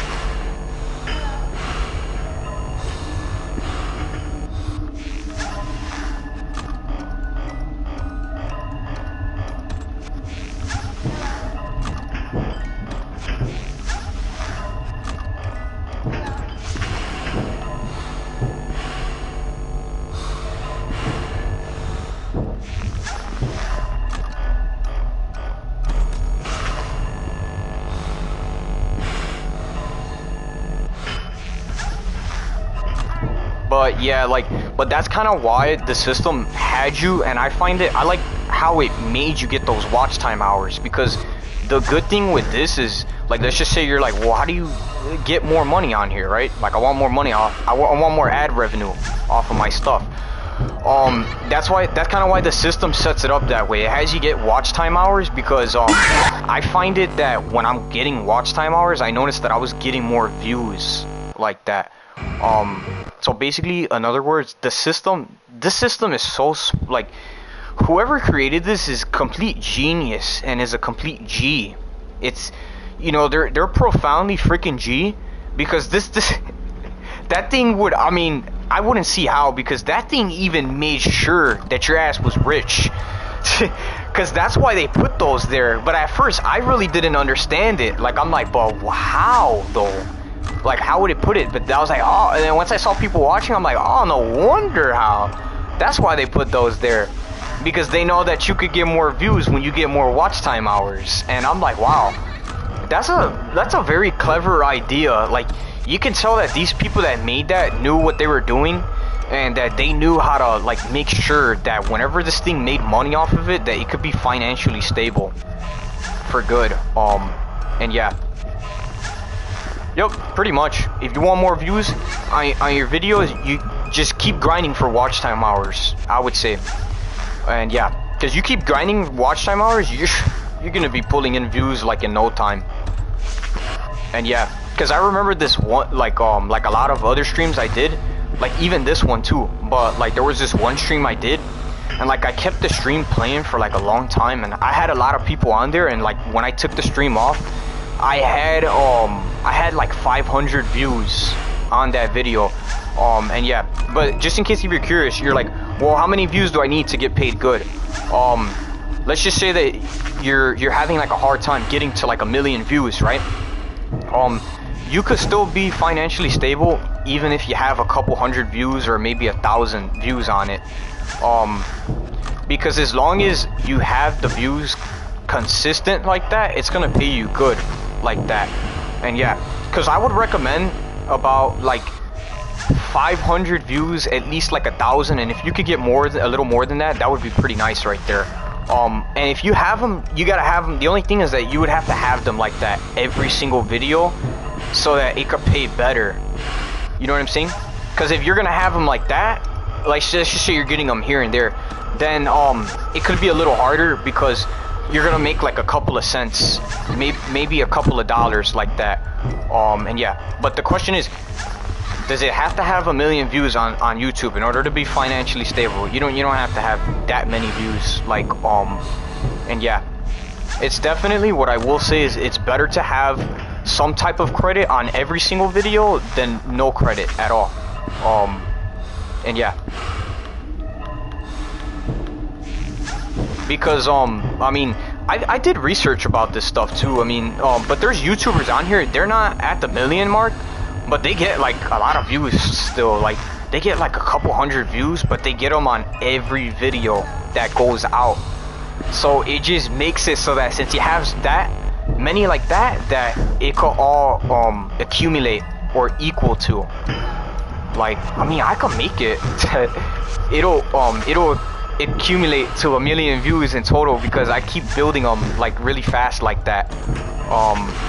And yeah, but don't stress out about that, guys. Don't stress out about it. Like, You guys are gonna do fine.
Crazed, have you played other FNF games?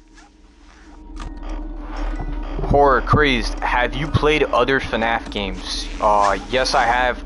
I played the first, the second, third, and fourth. What are my hardest challenges? My hardest challenge is 2020 mode on the first game, which is the hardest setting that's there, and Night 6 on Five Nights at Freddy's 2. Those are the hardest challenges that I've done throughout the whole series of FNAF. So yeah, I've played other FNAF games. How about you guys? What's the hardest level you beat in Five Nights at Freddy's? Let me know, guys. This one you're seeing right here, this is the hardest one that I've beaten.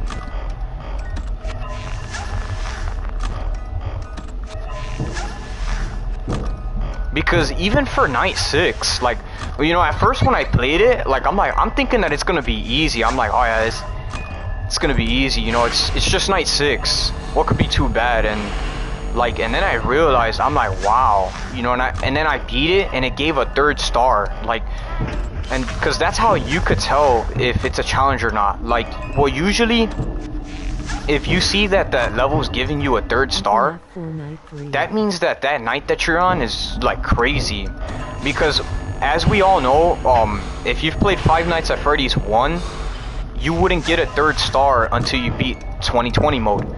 But everybody knew that 2020 mode is like the hardest mode in the game. So that's how I could tell if the level is hard, because it usually could give you a 3rd star after you've beaten it. And yeah, like how this one does. And I was surprised. I'm like, damn, already a 3rd star? Like, yeah, for Night 6 though, my goodness. It's like, and yeah, because this is harder than 2020 mode. I don't know about y'all, but I think that this is harder than 2020 mode at least. And yeah, Five Nights at Freddy's 4 Night 3. Really? Night 3? I could see how though. Yeah, like, that game is so hard that, like, even at that, I could see how though, because, I mean, even right there, around there, like, I did remember that it would get to like Night 3, Night 4, and it's already, I don't know, for me, like, in part 4, like, it's so challenging that, like, it's not like the other ones where, like, the first couple of nights, like, I don't know, like this, the 4th one was like, it wouldn't get challenging until like even on the 3rd night, like how y'all were saying it, that it was already, because I did remember I did get killed a couple of times there too. And yeah, And then the other ones are like, they're easy in the beginning, and then like when you get up higher, and then it starts throwing more of a challenge at you.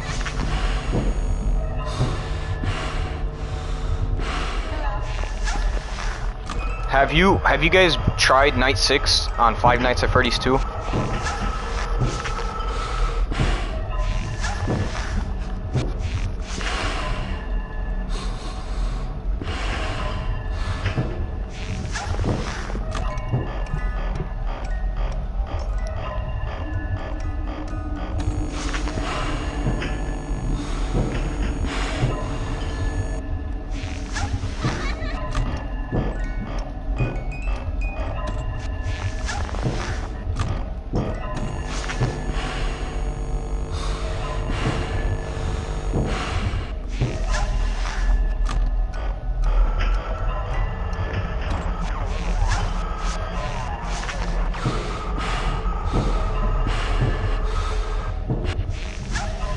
Yeah, it took me almost a whole year to finish. Yeah, it took me almost a whole year to finish. Really? It took you that long?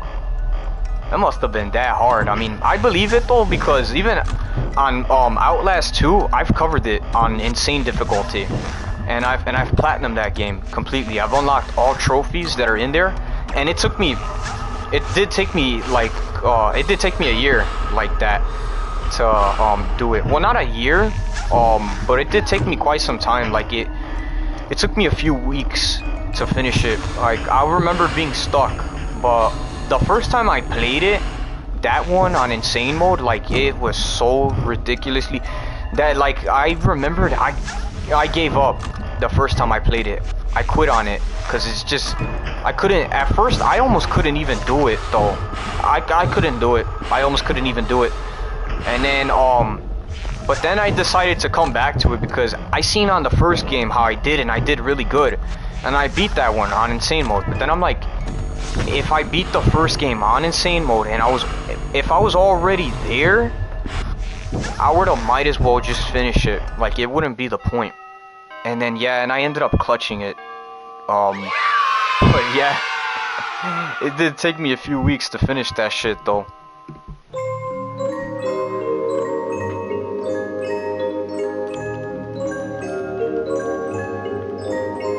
What would you say? What was the hardest part? There are some parts in here though that are like crazy. What would you say was the hardest part that like it kept killing you? Yeah, I like those questions though, guys, about the channel and stuff like that, like how to grow them, like, and yeah, cause it's really that's like fun as hell. I like talking about that shit. Like I don't mind to share at all. And yeah, it's really fun. Cause you're telling about like how do you be famous, how do you get rich on this thing, like yeah. I like those questions, guys. It's fun, like, and cause I like it when you guys get to know about how the hell this goes down back here. And yeah. But for me, the hardest part here is I mean, I don't know, because it's kind of hard to say because there's so many different parts, but dealing with Balloon Boy, and I just, whenever it came to that right there, like what is that even about? What is that all about right there? Sometimes I just still don't understand it at all. Like, having the mask on while many man, dude, and you be having the mask on for a long time, and it does not go away out of that air vent, like it, and especially with him, because the system, all it wants to do, because it knows that it's BB and he could kill you like really fast, all the system wants to do is wants to be more strict. It wants to be more strict, and like it wants to get more crabby with Balloon Boy, because I noticed that specifically with him, like it starts getting crabby, kind of like I don't know, like you're gonna have that mask on for 10 seconds straight, and you're gonna peek in the air vent to see if he's still there, and he's still there even when you've had it on for a while. Like it's like I had to put extra in there to make sure that he was good. And yeah, that, and having to like wind up the music box and you know, have your mask on, you know, like check on those lights all at once. Like it's like a lot of different things that were hard about this.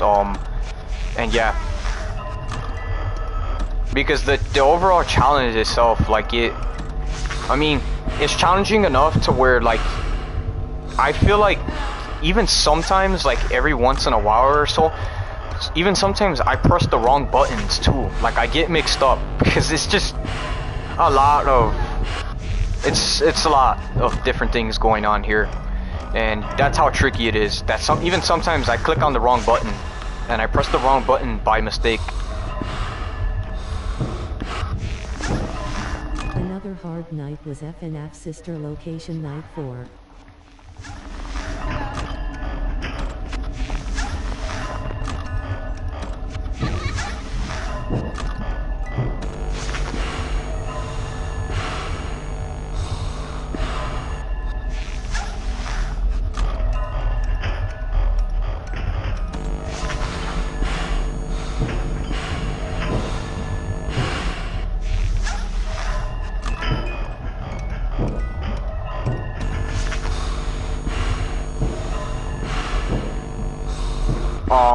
But yeah, it definitely, what could I describe about this night? It's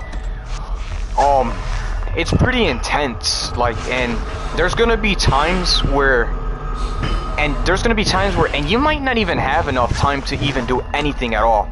Like, and even I recorded it too myself to see, and there's times where I don't even have a chance to move at times at all. Like your best bet is you're gonna have to keep getting to 5 a.m. like infinite number of times. You're gonna have to continuously get there, so that it just makes it so that either which way that it goes, that you're gonna get through this night, because that's how hard it is.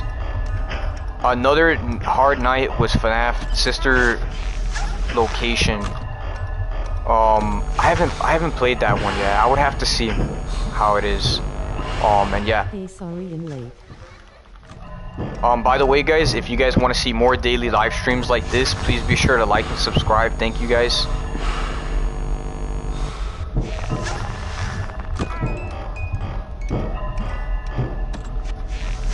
And you be on that night for a long ass time. Like, you be on that hour, that same, like, for example, I'm on 3 a.m.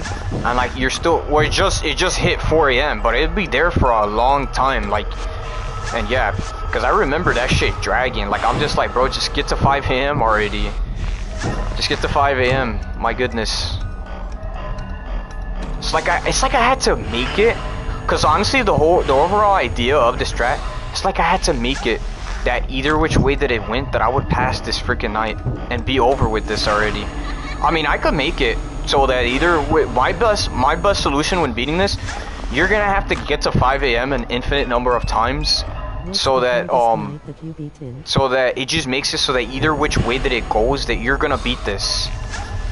Either which way that it goes, and that even if you failed at 5 a.m. right at the last second, cause yeah, oh yeah, there's gonna be times too. It'll even have you failing like right at the last minute. You're legitly about to clutch. You're like right there, and the game is just like, nah, you failed. You didn't beat it. What's the hardest night you've beaten? This one, the one that I'm talking about, this one is the hardest night that I've beaten. And yeah, because when I beat 2020 mode in the original one, it was hard, but I beat it within the same day that I grinded for it, and it took me like a few hours. And even then, even those few hours that were there, felt like everlasting, and you know, just very never ending. It felt like it never ended, you know. But this one right here, it took me more than a few hours to get this. Like, it took me a few days, like almost a week basically. But yeah, because this night that I'm on, this is like, especially if you're an expert, this is like the best night right here. Because this is what this night is made for. This is for people that are like really good at this shit. And yeah. So like, if you happen to be like, I recommend this night right here, because this would be a perfect night for you right here. And yeah.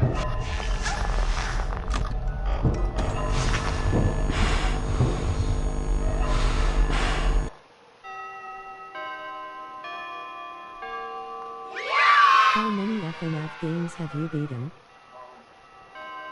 How many FNAF games that you've beaten? I beat all of them. I beat all of them. Yep. And this is also another reason why I play different games too, because I'm trying to understand the way, like, how the way getting past that mission, like would it be lucky when you've gotten past, or is it luck based when you've beaten it, or could you get past on every single try? Like in every single game, and no matter, even if there's RNG, like even there are like a little bit that are luck based more, like where it's like random chances when you've beaten it, but it's like very little games, because most games are more like the AIs are set to maximum difficulty, and like, so it'll still be a challenge, and like the main thing you're needing is like you gotta have different skills. You have to have different skills, and then once you've got that, and even then it's still freaking hard to have different skills, which is usually what most games do. So it's just like different skills, and as long as you've got that right there, and then your chances of you beating it wouldn't be like random at all, and that you would beat it every single time like that. And yeah, so not every single game is random chances, and even when there are random chance games, it's very little of those. It's not very much, I would say, at least. And yeah, because the only game that I know that's random chances whenever you are beating it is 2020 mode and FNAF 1, and Akumu difficulty on The Evil Within. And then like maybe a few other games, but compared to like all the other games that are out there, I could guarantee that you could pass this. It's like every single try. And yeah, in case if you're wondering about like how that kind of thing goes, or how you're getting past on the missions and stuff. How many FNAF games have you beaten? Did I say? Just in case if I didn't say, I beat all of them already. How about you guys? Like, I have a question for you guys. How do you like your games, guys? You like them to be challenging, or do you like it to be chill? No challenge at all. Like, how would you guys prefer to play games?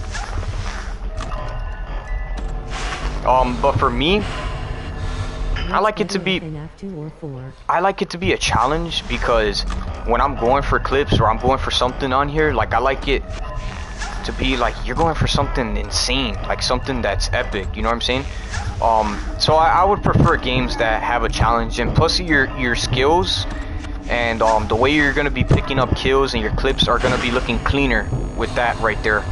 And yeah, what's better, FNAF 2 or FNAF 4? I mean, I like them both, but I'm FNAF 2. They're both good though. And FNAF 2, I think it has like the best. It had the best skills out of all these games here. This one has the best skills in here. And this was actually one of the, because once it got to part 3, it stopped having the camcorder feature where you could look through your camera and yeah.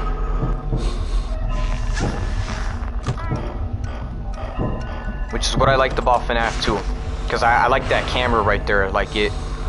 I like that, like looking into the camera, like it. You could be creative with that too, right there. And yeah. How about you guys? Who's your favorite FNAF 2 animatronic?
are you going to stream next?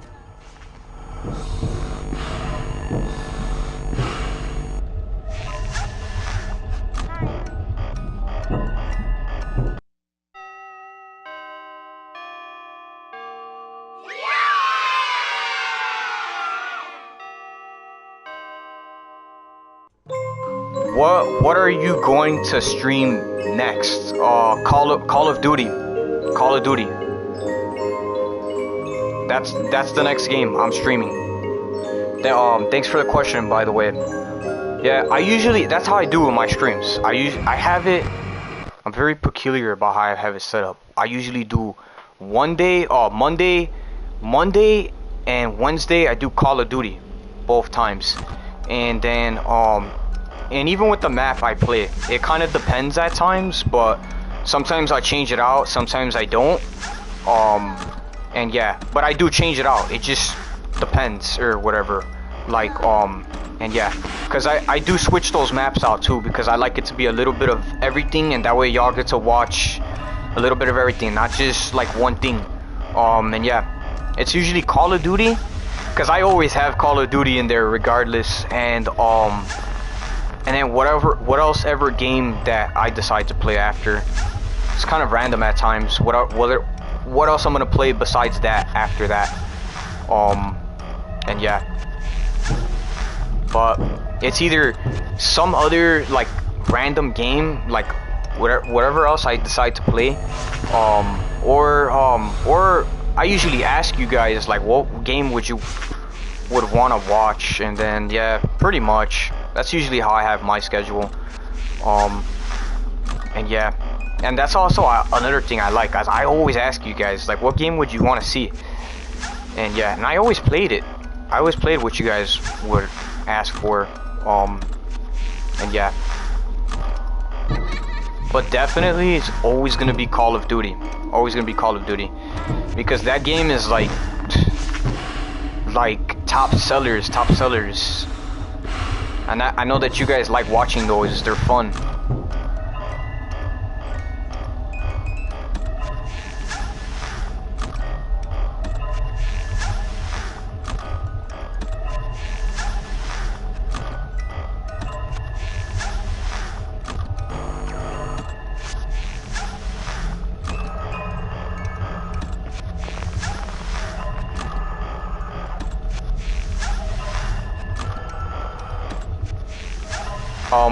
What do you guys think of Call of Duty?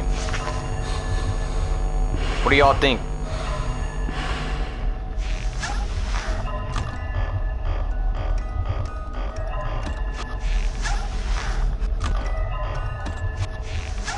I think, well, for me, it has the best movement, bro, and the best, man, that has the best movement in it, and it has the best gunplay skills. Like, that's my favorite thing about it. I like the gunplay about things. Like, especially on there, like, it's really fun, like, getting, like, infinite kills and, like, going up to the wall and, like, wall buying as much ammo. And your gun is upgraded, and you don't have nothing that's bad. Like, they're all good. Cause that's, like, my favorite thing about playing it. At least, and yeah. Especially that one, because that's the only engine that I know that you could do that with, where you're first person and you even have fully automatics in there. And yeah, that, and as far as like variety and like how there's different like stuff or different things that you could choose from, like Call of Duty has like one of the best, like not the best I'd say, but it has one of the best, especially for variety.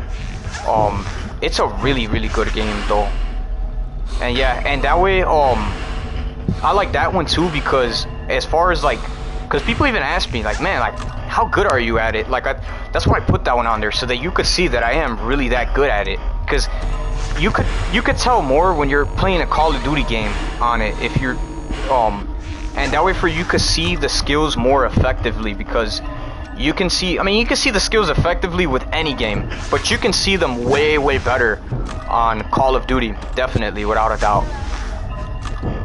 I have never played the console or PC version. I only have a phone, so I only played COD Mobile, but it's still a good game, right? That's what I'm saying. That's what I'm saying, because those are the hits right there. I agree there all day, definitely. Bro, and like the maps, like as far as your clips, there's never gonna be your gunplay skills. Like there's never gonna be the same skills, never. That's what I liked about that game, is that it's actually not repetitive. Like with there being different maps, there's so many different strategies that it just makes it so that when you get killed, you can get killed better than like any other game. And yeah. But I'm not to say that other games are bad. I'm just saying like that's the best game. You can hit clips on any game and it could still be looking pretty clean. Like even in here, it looks clean as hell. But I was just saying like that's the best game to go for clips. Like and yeah. But just because you're not playing it or whatever doesn't mean that. I was just saying that it's just usually why most people play it. And yeah. What is the worst game? Oh yeah, I have a question, guys. What's the worst game that you ever played? Like, what was it? What's the best game you played and the worst game you played of all time? What's your favorite COD mode? For me, well, the best game I played, Five Nights at Freddys, and the worst game I played is all the Red Dead Redemption series. Like that, when people are playing it, I don't know, I don't see it at all. Like because games like those, guys, like, because I could tell you what games are good and what games like that are bad. But Call of Duty is a great game, very phenomenal. And usually when it comes to games, like I don't really have nothing bad to like say about it. What's your favorite mode? Mine's is zombies. But what I was saying, I'm gonna answer that in a few. Yeah, because when it comes to Red Dead Redemption, like, I don't like, especially the whole entire idea here is to be entertained and have fun with what you're playing. Like games like those, just don't do that to yourself, guys. Don't do that to yourself, because it's just, I don't know, like, they're shit. They're shit. Like, in my opinion, at least. And like, I normally, whenever I say something like that, that means that game, it must have been that bad. It must have been that bad, because I usually always have something positive to say about it. But I would definitely say there are more good games than there are bad games. Like, that's why usually whenever there's something like that, I'm surprised, man, because like, I want to say like 95% of the time, whenever it comes to games, I usually always have something positive to say. It's usually never nothing like that. So if I am saying like that, it's probably because it probably weren't good. And yeah, because they're terrible. I don't like those games. And yeah, they're just, it's an absolute clutter dump. It's an absolute clutter dump. Like, it's terrible. And yeah, I think that's the worst game I played. Best game I played, Call of Duty, hands down, without a doubt. It's like, there's like, especially with games like those, like, man, the best COD mode is the worst is Minecraft. It's a ripoff. Oh yeah, definitely. Like, and that because even when I record stuff with this, like, my advice, just don't be the creator that creates things that are just silly. This is absolute silly. And yeah, because that's also another reason why I even go by, should I even record this? Do I see myself even recording this? Because if I'm recording this, I'm probably not even gonna finish this at all. And yeah, but I could see zombies, like my favorite game mode. But you can do a whole lot, both with multiplayer and both zombies, because you could empty shit out. You could definitely empty shit out all day, and you could still empty some shit out in there too.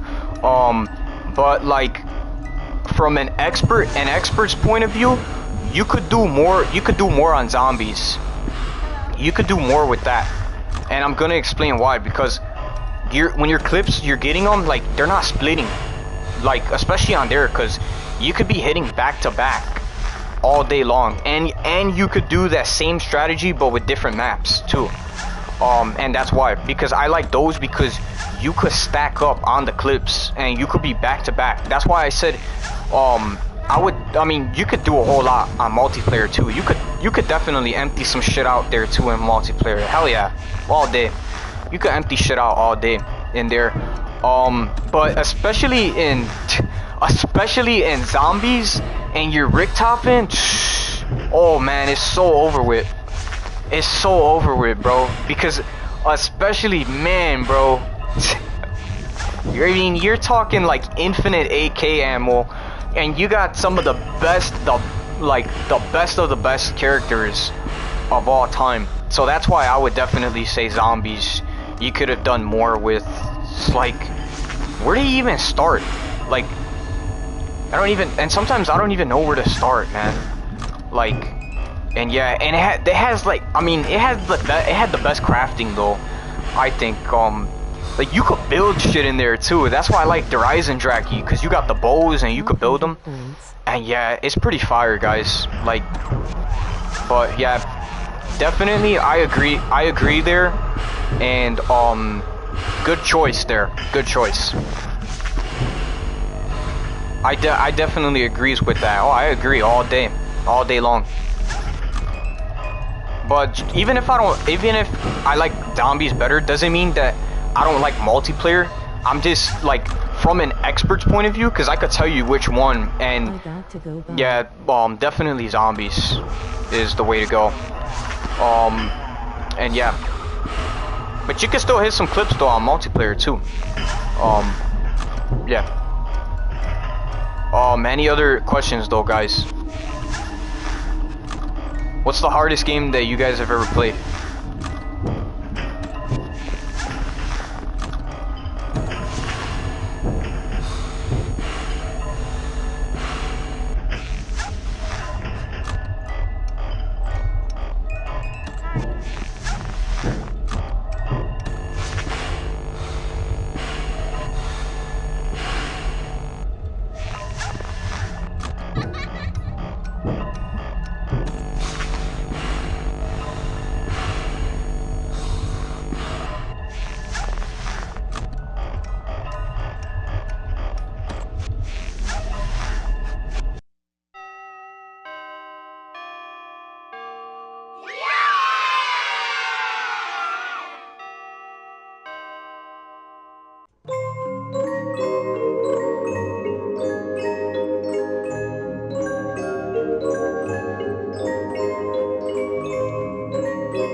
Answer jobs.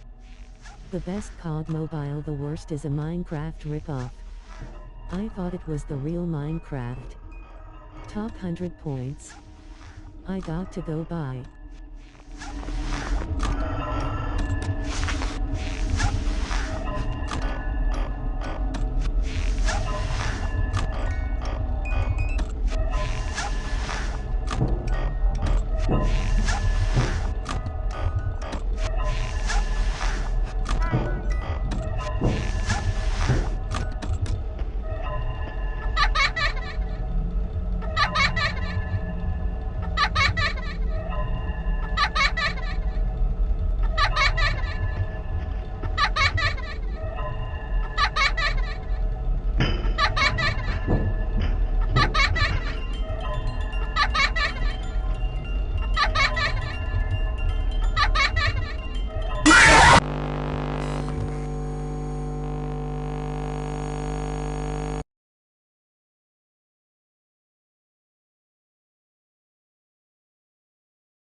Yeah, you can. Top 100 points. I got to go by. You.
Yeah, you can. Top 100 points. I got to go by. You.